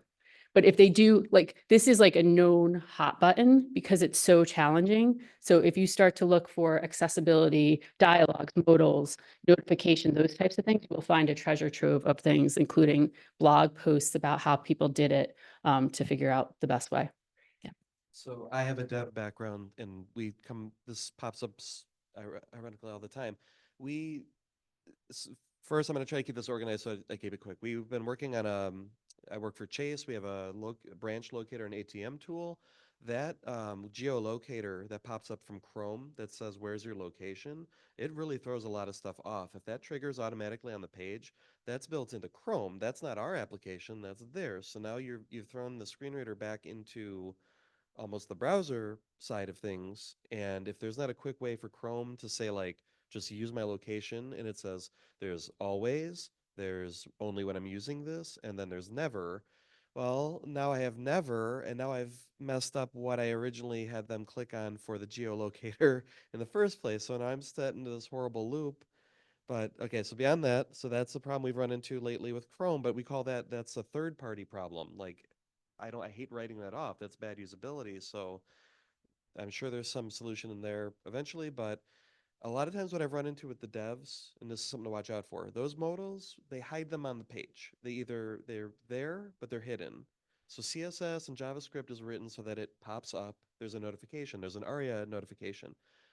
If they're not paying attention to what they're triggering on and off, true and false, that pop-up right now might have an ARIA hidden true that a developer left completely, they weren't paying attention or they didn't retest. So when the trigger for that pop-up to show up says turn off everything that hides this, and they miss one, that's hidden completely from a screen reader at that point. So it's visually there, it's there for everyone else, but every little piece inside that container, totally hidden from view. And the one she brought up earlier, where it was all contained within an iframe, if you don't properly label the container for the iframe, they're not going to even know it's there. It's going to be a blank div holding a thing that the screen reader isn't going to be even aware of. So the modals, and whenever I interview for testers and stuff on my team, the modal and pop-up question is like always first and foremost, and I have like a checklist of 5 things I'm listening for that they like I know that they've tested for and are watching out for, because it is that tricky. And how much that shut down his entire shopping experience because it wasn't accounted for. So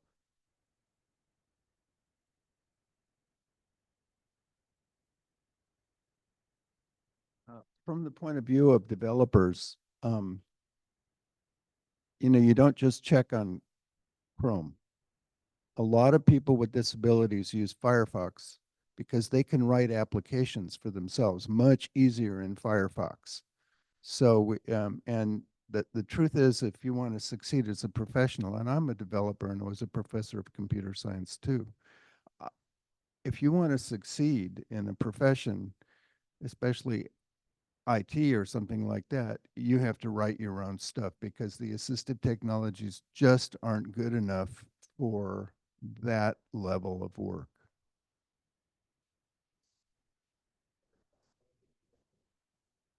Right.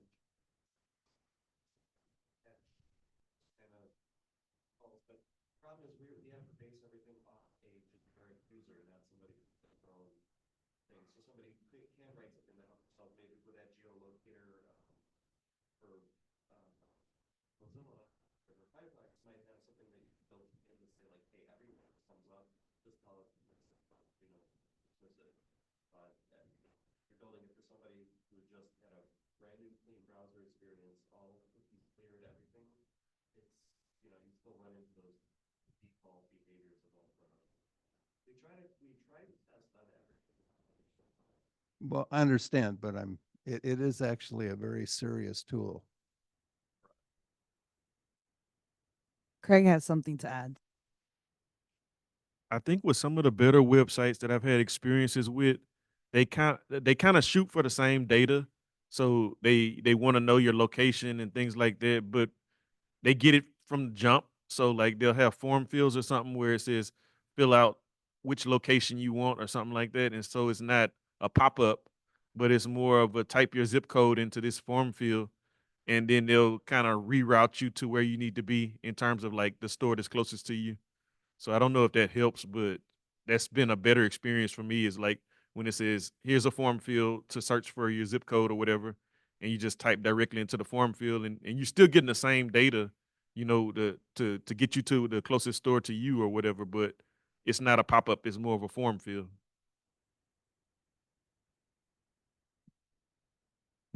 I just want to add as a moderator, when Craig was tabbing through the site, the focus indicator wasn't on the things that were on the website. They were like on a menu that was hidden. And that's like often what happens. And the other thing is, he was only sharing the Whole Foods website. So when a Chrome pop-up came up, if I was just on Zoom, I wouldn't have seen why he wasn't able to access the rest of it. So I guess those are things to keep in mind as well. Yeah, that's a great point too. So you will miss what we typically do is have the user share the browser that they're using. So hopefully it catches some of that. It will depend on how comfortable the participants feel. Like most of them, like we are able to talk them through a new browser instance and have them share that one. But just do keep that in mind because they may have 38 tabs open or Gmail open, just like many of us do from time to time. Okay. Craig, do you have any examples of websites that have been very helpful or that you like that we could use as examples for ourselves?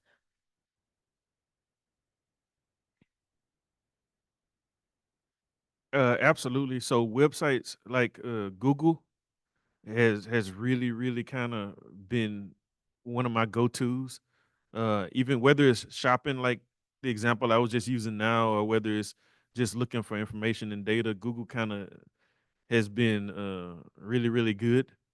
I'm gonna say that Instacart has also been good because what they've done is they've really listed out descriptions and details of the products, and then it's kind of streamlined. Um, Beyond that, I would say maybe in terms of shopping, I, in terms of anything. Okay, so one of my favorite websites that I use a lot for work often is a graphing calculator called Desmos.com, and they've really built in accessibility features to the point where it's like it tells you details that that you wouldn't even think they would imagine. They would tell you like the number is up or down, or they'll tell you that subscript, superscript, and it just tells you character by character every position on the website, what's being graphed on the graph. It's like it describes the pictures, it describes the equations, and so I really like Desmos and how they've checked every box for me in terms of like making sure I can figure out what's going on the screen. Uh-oh. Desmos.com/graphing if you want to go graphing, and they also have a scientific calculator. Yeah, and they are, I don't know if you have kids, you may know this, but Desmos is used in schools across the country. So they have to make sure it's as accessible as possible. So it sounds like they did a good job then. So that's good to hear. All right, great. Thank you. So round of applause for our moderator again and for Craig. Okay. So the next site that we are going to be doing is parenttoparent.org. So we can have, and Sasha will be our participant for that. Sasha, do you want to describe your setup? And please, as she's describing this, think about whether you're willing to moderate, whether in person or online, and we will find a partner for you. Since our first brave souls, really, we threw them into the deep end, we will grab a partner for you. Okay. You have the lapel mic. Wait, hold on.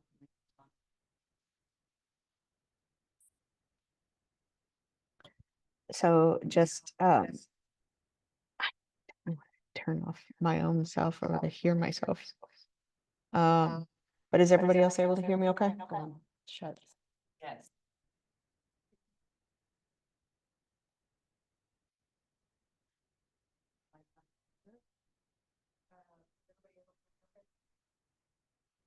Folks online, are you able to hear Sasha?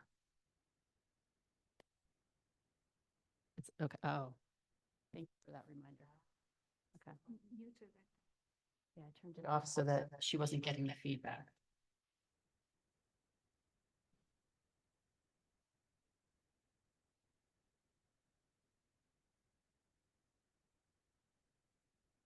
If you speak, are you still going? Yeah, I think at this point I'm getting feedback double times over. Turn your setup down lower, as long as we don't put it to silent. You should still be able to hear it through the room. Would that work? Yeah, I think so. Okay. Can we turn yours down? Yeah, and I'm not familiar with keystrokes as to volume or anything, so I'm okay if you point and click. I'm gonna go ahead and what I don't know is if you have. Volume down, volume down, volume down, volume down.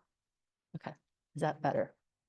That's better as far as the feedback for me, Okay. but And then we have to share your audio with sound. okay. So what we'll have you do is bring up the parent to parent. You have the tab It's in the open. background, If yeah. you can share that window.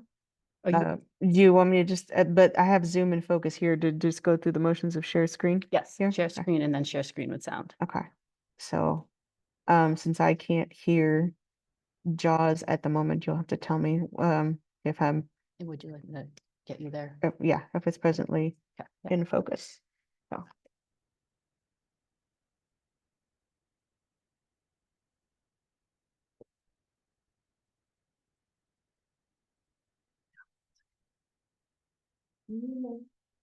Sasha, the co-host, please.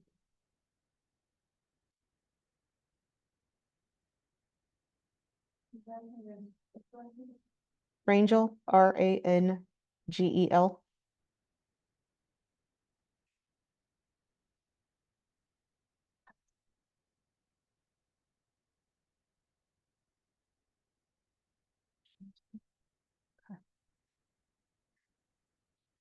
Linking families of children and adults with disabilities or special needs - Google Chrome button. Show thumbnail video. Selected. Screen sharing meeting controls. You have started screen share. Press F6 to switch between open Zoom windows.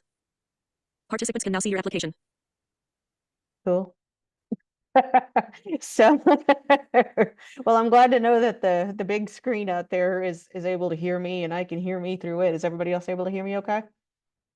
Okay. Well, good morning. I'm Sasha, and one of the things that I will be pointing out in my user experience with this website is the fact that I am considered a dual user. So what that means is that there's two different types of assistive technology that we're kind of working towards, my accommodations at the same time. So I am a JAWS user for laptop as well, but one of the things that you'll notice when I go through screens is that my voice that I have set up in my profile for JAWS is actually very similar sounding to a voice that you would find with voiceovers, screen reading software. And that was just as a result of my comfort level in hearing the nuances and using my phone and tablet before I reacclimated to using a laptop. It was my choice to set up something that sounded more familiar in that way. Something you'll also notice is that I have a progressive vision loss, so at this point I'm extremely sensitive to light. So I have to have something turned on my computer that's called dark mode. And so historically that used to be something that would bring down resolution on someone's computer. But at this point I have both on the computer dark mode turned on with a black background and light lettering, but it has to be something that's also an extension downloaded for Chrome as my primary internet browser as well. So that being the case, let's. Parent to parent of Pennsylvania linking families of children and adults with disabilities or special needs - Google Chrome.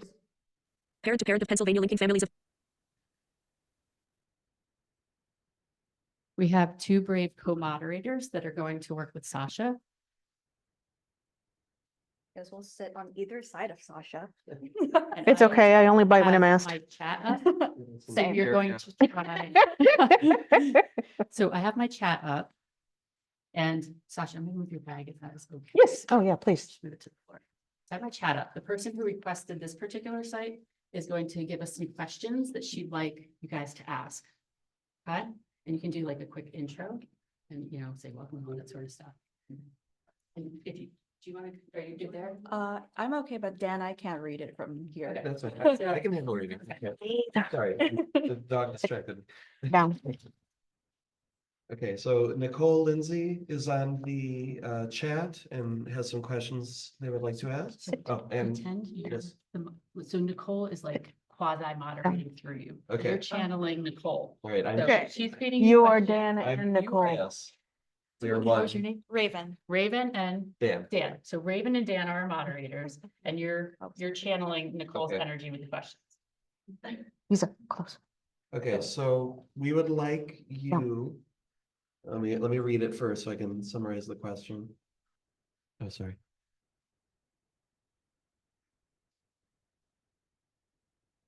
I'm just reading 1 second. Okay, first question would be, using the site, can you figure out who we are and what we do? I'm guessing as a company.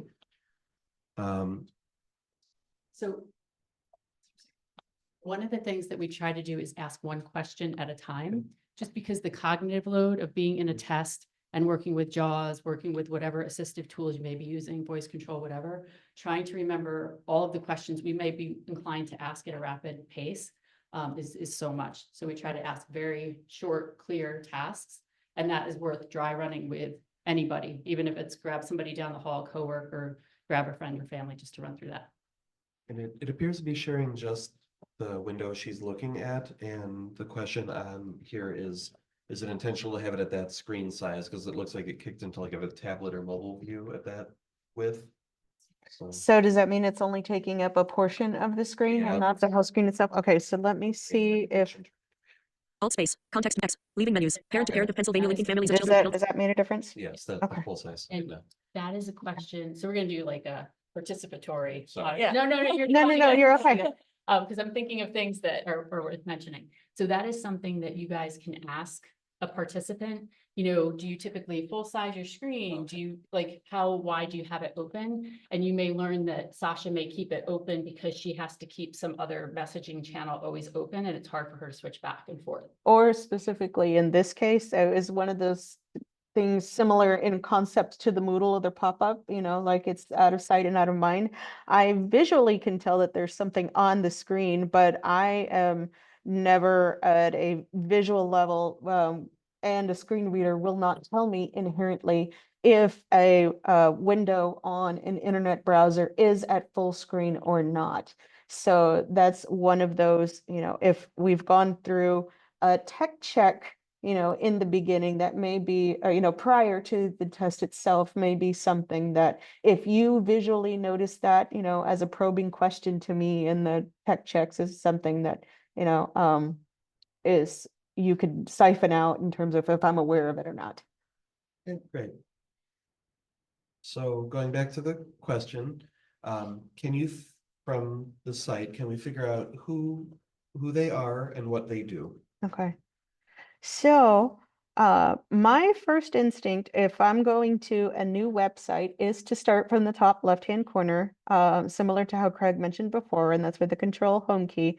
And I'm going to explain, a little bit about what I'm going to do before I actually do it, so that you guys will be able to hear the talking program at the same time. I tend to arrow down from the top left-hand corner for the first couple bits of information, because visually you would see, menus that drop down, from your top left to your top right. But in screen reader speak, if you were to move your cursor, quote unquote, to the left and right, it will only read character by character. So the closest equivalent to that is either tabbing through chunks of information or arrowing up and down. So my guess is, if I'm wanting to know about a company and am new to this website and saying who we are, I would in theory imagine that on the top of the page, there's something that says, who we are or our mission or services, etc. So that's where the up and down arrow thing is going to come through. But if I don't find that within the first couple instances, I'll start hitting H for heading to see if I get anything, or we'll then do a search for words that would trigger something that sounds like it tells me who this is. So starting from the top. Parent to parent of Pennsylvania, linking families of children and adults with disabilities or special needs. Okay. Menu navigation region. List of 5 items. List of 5 items. Current page home. Home. Link collapsed menu matches. Matches. Sharing our journey. Link collapsed. Link sharing our journey. Sharing. Link events. Events. Collapsed menu communications. Communications. List end. Menu navigation region end. Navigation region. And I do actually appreciate that about websites in general, by the way. If there's like a set of, those drop down menus or things that are focused on the very top, if it says, main nav or, top navigation, start, top navigation, end, if things are labeled as, list, start and ends, those kinds of things are helpful too. But I would have expected for a website to have given me who they are within that first chunk of information, but I'm going to arrow down just a couple more times, see if I hear anything else. Start 2/3. Next slide button. Next slide. Go to slide 1 button current. No, I don't want to go to a slide. Go to slide 2 button current. No, I'm not a playground. Go to slide 3 button. No, I don't want to slide. Okay. So at this point, I'm stuck on some kind of a slideshow, which is interesting because there's times in experiences with websites past that slideshow would have been labeled as start of slideshow, or could have had a button that said, like if it's automatically running, to say, stop or, kind of get away from it. But I'm going to hit H for headings now to see where else this takes me. Just heading level 2 link.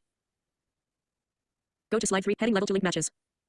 Matches, no. Peer supporters heading level 2 link. Peer support, no. Get involved heading level 2 link. Get involved, no. About heading level 2 link. About heading level 2 link. Very cool. So let's hit about. Parent to parent of Pennsylvania, linking families of children and adults with disabilities or special needs. Main region. About heading level 2 link. About us parent to parent of Pennsylvania. About us parent. Cool. Okay, so what happens to when a screen reader will go from one screen to a next is that it is a confirmation to us that we've gone into a different page when it just kind of starts yammering on and on.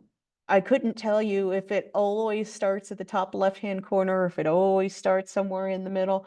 So again, as a rule of thumb, I will go ahead and just make sure that I go to the top left-hand corner with About us, control parent to home. parent of Pennsylvania.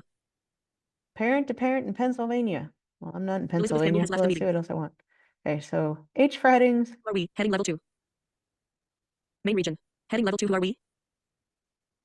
Something about, We look forward to meeting you. Please contact us at heading level 2. we look forward to meeting you. Please contact us at, what happened to about who we are? Mayor Holland heading level 4. Get involved, heading no, Cassidy DeFrancesco heading level 4.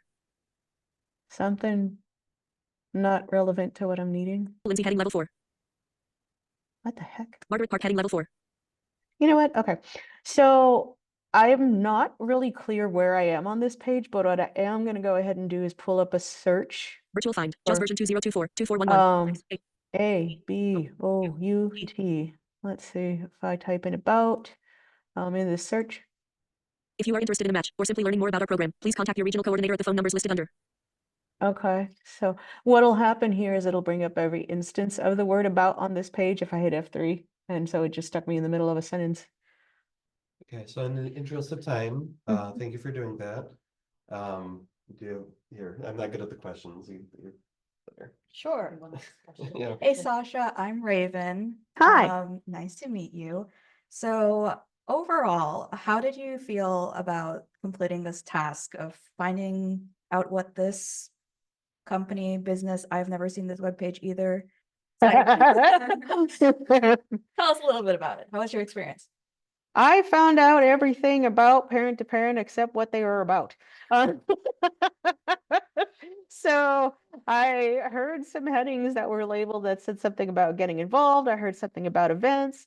And somewhere along the way, as I was navigating, with headings, I heard the link that said, about us. And it sounded like it was somewhere in the middle-ish or towards the bottom of the screen, because as I hit H for headings, it continues further, down the website, which it was something I would have expected to be on top. But then it threw me into where I thought was the About Us page. And, for all I know, it took me somewhere special, but not where I thought I was.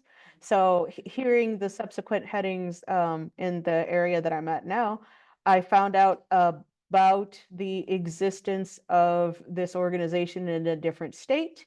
I found out about more events, but I didn't really find out who they were or what they did, just that they exist, and they exist in many places apparently. It's very fair. If there was one thing that you would change about this website to make your experience more straightforward, what would you have changed? I would have changed the order in which that top navigation menu was. I think it was super pertinent to Amanda Blackwell have, has left the meeting. events and information be atop of that menu, in the very beginning of the homepage, with home.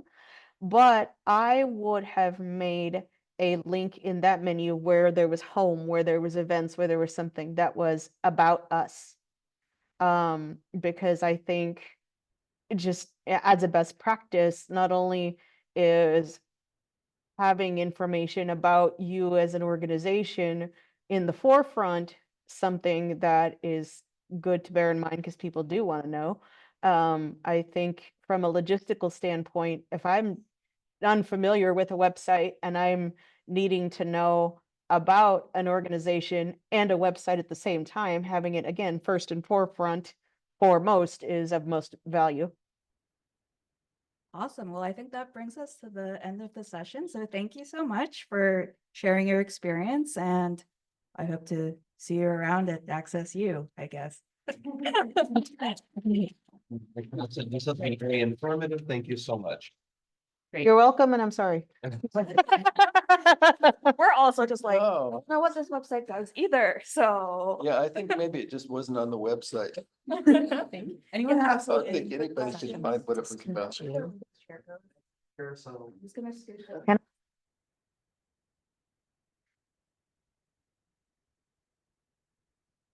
JAWS home manual. So how that experience went, is that typically About us parent to parent of Pennsylvania. how Dash experiences About us. go on websites when traveling around, or do you tend to find more positive or negative experiences than what we just had? I'm asking anybody who's using any kind of tool, but yes, you can go first, please. Yeah, I was gonna say, Mike me. So yes, so my experience with websites is such that if things are labeled and Elizabeth Whitmer has left the meeting. with a home page, meaning that if there's a link that says programs, it'll say programs link, it'll say services link, it'll say, heading level 1, here's who we are. Generally speaking, websites that The meeting. have those things developed in the forefront, the further you go into a website, the less consistent that becomes, and you start hearing instances as a screen reader from, you know, this is a button, this is a link, this is a graphic, but it doesn't necessarily say what it is. So I think in general, you were, I think, asking too about a website that I had, really positive experiences.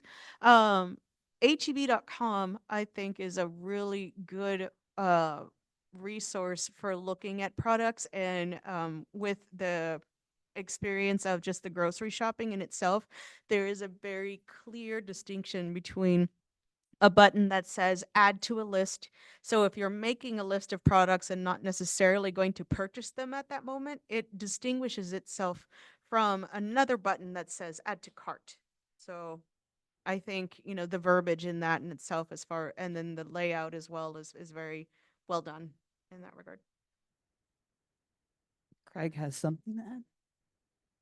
One of the things that doesn't convey to the screen or to online is that Sasha has inverted colors. So she's not seeing white background with blue text on it. She is seeing black background with yellowish text. No, it doesn't convey. So if for those of you online, like if you'd like me to take a picture of that and send it to you, I'd be happy to. Because I think that's really helpful for people to know that even though she is using the screen reader, she is also using her preferred colors and things. Yeah, let's take a picture of that. And then just let me know if you'd like me to send that to you. But yeah. Let me add to that. I think it's important to bring that up as well as something that is a part of the, experience and the accommodations that I use, because you all weren't able to see it. For me, it made a difference between looking at a website and having, a whole lot of glare, hurt my eyes physically, because I am very light sensitive. And so that really makes a huge difference for me. And so a lot of times when websites are developed, if they are conventionally developed with a white background and dark lettering, it'll flip itself. But on the opposite side of the spectrum, if you start with a darker page and then have lighter text, it may flip to a way that's not advantageous, for me.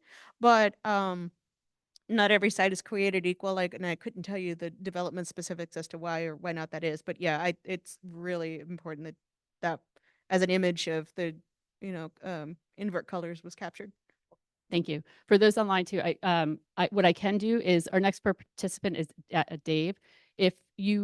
First of all, if you're sticking around for Dave, because we still have time in the session, at the end, I can share my screen and I just airdropped the picture to my laptop. I can share that picture so you can see it online also. Otherwise, I can email it to those of you who'd like a copy of it too. Craig, I think you had something to add. Yeah, I was just gonna say I do agree with Sash. Like from a convenience standpoint, I can see the purpose of having all those links at the beginning like that, because if you're cited and you're just clicking, it's not really getting in the way of anything.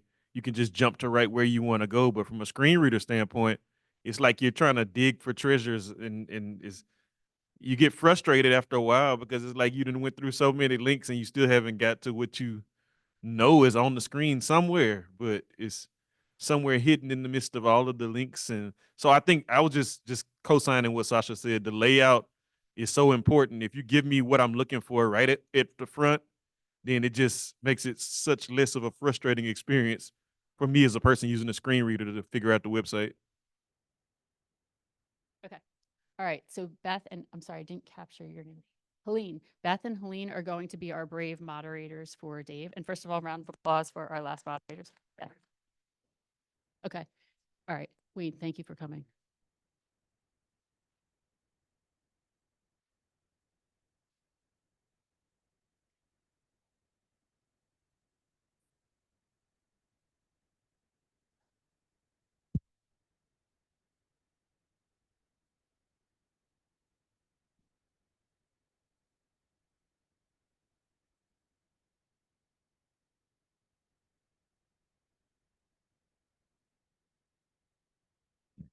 We have a question online. Yeah. So a question online says, does the program automatically adjust colors, or is that something that needs to be considered while designing? What I'm hearing is that it's best to go with the traditional white background and dark lettering. So that is actually a function of Sasha's software settings. So you don't need to factor in all the combinations of colors and things like that. What you do need to factor in is compliance with accessibility guidelines related to color contrast, and also give thought to where you position light and dark elements. Because if you have a stark white background next to a dark blue navigation panel on one side, and Sasha has flipped it, she will see, if I remember what I just said, a dark background for the most part and a bright white blinding navigation panel on the side. So yes, so as long as there is enough contrast, you should be okay. But please factor in those color juxtapositions next to each other, because that can have a significant impact on our participants. Okay. All right. So we're going to have time for one last participant. So we're going to have Dave. Dave, can you describe first a little bit about how you use voice control? My name is Dave, D, rhymes with accessibility, David Dauber. Anyway, I am going to be using Chrome today as my browser. I am using my MacBook Pro, and from my assistive technology, we're going to be diving in the voice control. So have you ever wanted to just control your I have. that before? I used to have a license, but I haven't done it in a couple of years, so I'm excited to watch you do it. So on the Mac, I'm using voice control, so we don't need any additional software. If you have a Mac, you have this already. So it's what's really cool about it is it just comes right baked into the accessibility features of the Mac. And that's what we're going to be using today. So I'm going to be controlling my computer with my voice. I may say things like go to sleep and wake up. I'm not talking to you guys, so not going to be telling you to go to sleep or wake up. Oh, is this thing on? Now you can hear me. Okay. Yeah, the people online couldn't hear, but now it's switched down. Okay. So I'll back up just a little bit, but I'll abbreviate. I'm going to be using voice control on my Mac OS. It comes with the Mac, and I'm going to be controlling my voice I'm going to be controlling my Mac with my voice. So I may say go to sleep or wake up to make it stop listening or start listening to me. And then I'll be using some what's called overlays. So they'll come up on top of the screen and tell me like what are the labels of the buttons maybe. I might use show numbers, which will just give me a number beside each interactive element. And then if I have to, we'll do show grid. So we'll see what happens as we go through the site. Are those overlays part of what's built into Mac for this? They are. They're Okay. built into voice control. Yep. Okay. So you just have to know what words to say to turn them on and off. Okay, great. That's why I wanted to explain it just a little bit as we got into it, because if you're not familiar with the commands, then it might throw you off on like, what's he doing? How did he get it to do that? So those are just part of the commands that I've learned as I learned voice control. So when you first come to any site, then thinking of those tools, what is the first thing that you do? I look around at it and see what I can do, what I need to do. I can scroll up and down on it and see what I need to do and what I'm looking for. Okay. So, let's try scrolling down, shall we? Yes. Are we ready to start? Let's do it. Okay. Wake up. Wake up.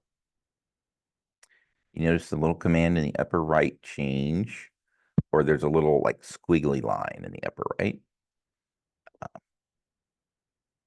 Hide names. That's was the show names command. It was on from when I was using it last. So we're going to turn it off right now because we don't need the clutter or the other stuff on the screen. I should also say too, for those on Zoom and in the room, that if I do a show names, it may blink a little bit. I don't want anybody, if you're flashing sensitive to to watch that. I don't want anybody going into any seizures or anything. So if I say show names, it might kind of flash just a little bit. So just warning on that one, you might want to close your eyes if I do that for a minute. So okay, so we're on the site. We're going to scroll down first. Scroll down. Scroll down. Scroll down. Okay, I'm at the bottom. Scroll to top. Scroll to top. Go to sleep. Okay, so now I put it back to sleep and it's not listening to me, so I can read the site without getting interrupted. Okay, so this site, let me just tell you, it contains resources for educational professionals as well as for parents.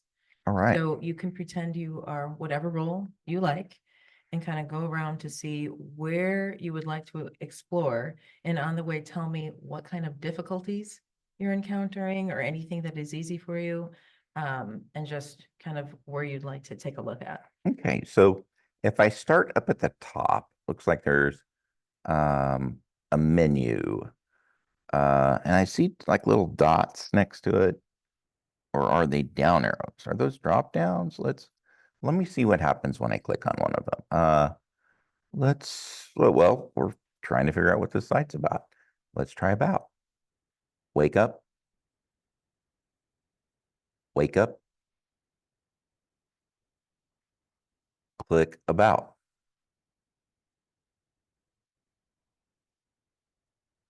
Click contact us.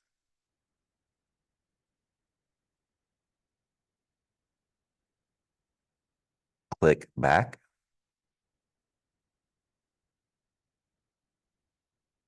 Click tools and resources. And the mega menu appears. That is a big menu. You're absolutely right. Click tools and resources. Let's see if it goes away. Click tools and resources. Okay, so that's good. I can open it and close it just by saying the name. It also tells me that I'm opening it and closing it. That little, it just kind of changes color and shows me that, wow, I actually clicked on it. I really like to see that when I'm using voice control, because as you see, sometimes I have to repeat this same name a couple of times, depending upon just kind of how my voice goes and how many words there are, things like that. But I love to see that or that visual cue that actually hit on the button. So that's good. Now, if you were to navigate within that menu, how difficult or easy is that to do with your voice control? Back to tools and resources. Or any of them? Click tools and resources. We did in the about. We navigated in the about. So it looks like it's all fitting on one screen, but scroll down. Okay, so I just scroll down the whole page, scroll up, but that whole menu is fitting on one page. So, and I see a bunch of different things. Click classroom observation and goal setting tools.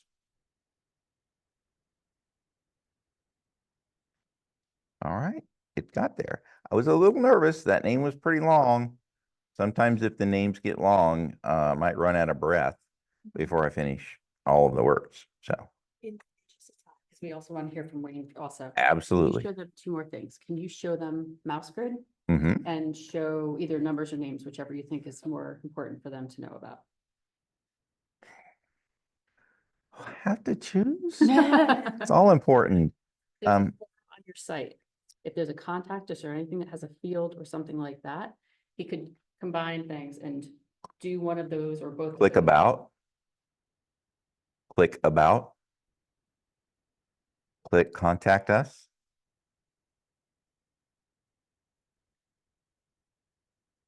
Show names.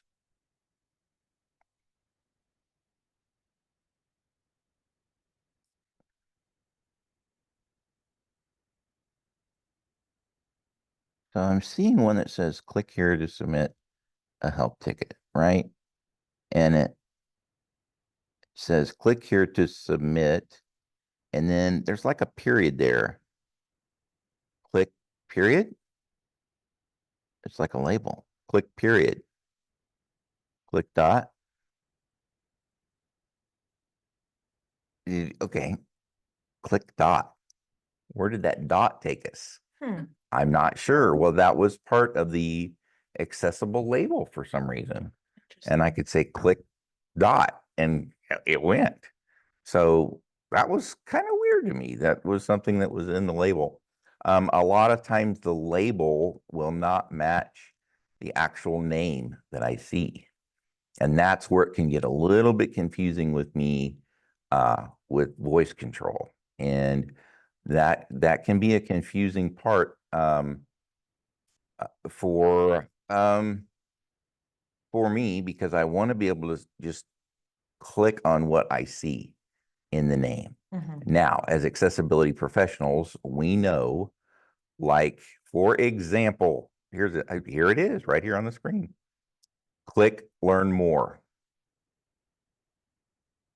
Click learn more. Click learn more. Anybody know why that's not working? It's called something else. Oh, yeah. Click here to learn. Yeah. Click here to learn. Does it have more in it or is it just click here to learn? One. So you need to One. say the words that you see as opposed to what is labeled on the button? Okay. Absolutely. Okay. So the words that I see should be the label for the button. Now, that's not all the time going to work, right? As accessibility people, we know that our screen reader friends want to do something besides just learn more. They want, like, learn more about CLI Engage. So that's where it gets a little bit confusing for me using voice control. So that one could be considered as something that could be updated, right? Here. So one of the other things that consider are things like icons. So we talked about that in another session where sometimes buttons and buttons and links and calls to action are sometimes only labeled with icons. And then you're leaving the participant guessing about what the label might be. You may have labeled it behind the screens with alternative text, but if they don't know that that little like pointer thing that's supposed to look like a map is a way to find our offices, and that's the label you had behind it, then you're leaving them guessing about what it is. Okay, thank you. Thank you. So I apologize. So thank you, Wayne, for your patience, first of all. I do want to give Wayne a chance to describe how the way we design and test things affects how he uses products. So, Wayne? Yes, I'm part of the group that we would refer to as people with partial sight or low vision who are visual readers, who use a mouse, who don't use a keyboard interface, and for whom programs like JAWS are distracting and hence almost useless. But if you want to test a site to see whether it's accessible for us, the key thing to do is to do Control plus or Control equals if you're on a Windows machine, or it's Command equals on a Mac, and do it until the enlargement is 400%. And if that page is not completely usable, I can't use it. And here's the things that go wrong. People love to have fixed position things on the top and fixed position footers at the bottom. And guess what? At 400%, they get bigger and bigger and bigger and bigger, and pretty soon there's no content on the page left. Other things like entry boxes. At 400%, it leaves no more room for an answer.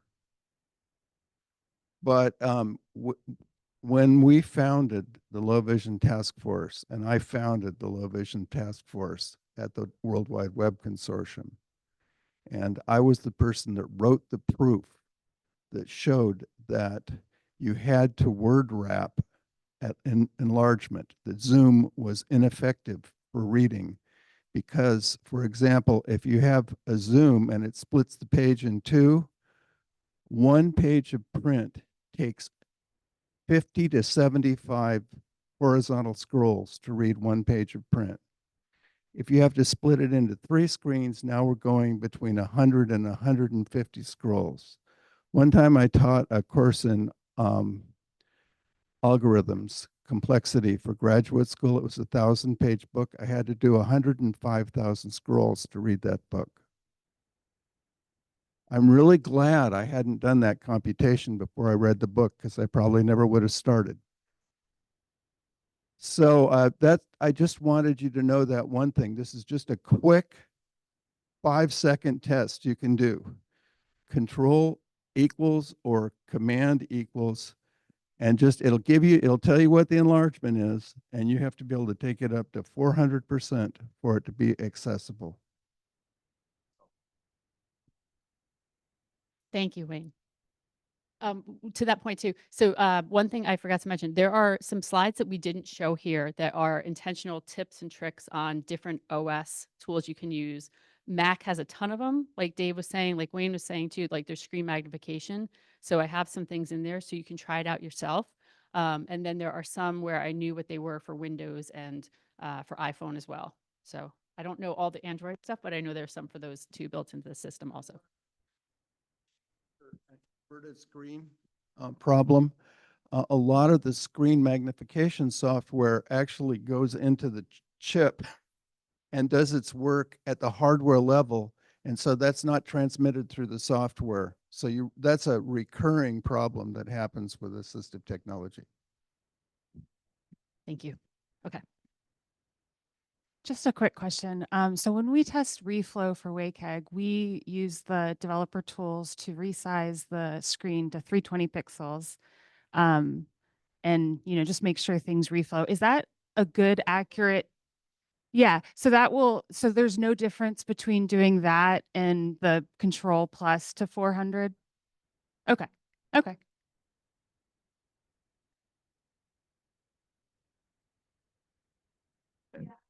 Yeah. Yeah, I would try both. When we wrote the guideline, we discovered a lot of those little tiny things, but was it. Great. Any last questions or thoughts? I know we're over time, so I definitely appreciate you guys staying both in the room and online. Going to accessibility options on the iPhone, and they have an eye tracking feature now, and I was just wondering if the MacBook Pro has that. I've messed around with it a little bit on the phone. It's a little frustrating to use, but yeah, they do have the eye tracking on the iPhone now. Oops, I don't know. Breaking a rule. I know, I don't want to break any rules. They do have the eye tracking on the iPhone. I have not had much luck getting it to work very well. It's very new, so it's still in the beginning stages. Now on the Mac, they do have head tracking, that you move your head around and it will actually follow the movements of your head. Like, I don't know, narrows in on your nose or something like that. I'm not real sure. And then it just centers the keyboard. It expects you to be looking center at the screen. And then as you move your head around, it will move the mouse. So, and I played with that some too. I've been a lot more successful with that one. Although I'll say that they also do facial recognitions to do like click, like you might smile to do click, or you might blink your right eye for your right click and your left eye for your left click. And then you like open your mouth to like reset, which I found was pretty cool, but it doesn't work very good in a Zoom call because when you're talking, all of a sudden it just starts resetting your mouse. So, there's pluses and minuses to everything, but yeah, I have used that a little bit too. Well, thank you all so much for your time, especially for hanging in there to the end. If you have any other questions, my contact information's on the slides. The slide URL is up here still. And if there are other sessions that you didn't get to participate in or listen into, I know this was a 3-hour one, so I know you sacrificed 2 other sessions. So when they send out the survey, they send out the link that has like all of the recordings. Highly encourage you to watch what you can because there's a lot of great stuff. So even if you don't even understand what they're talking about from the description, like you can learn a lot just from the questions that are asked during it. So thank you. And to our participants, huge, huge thank you.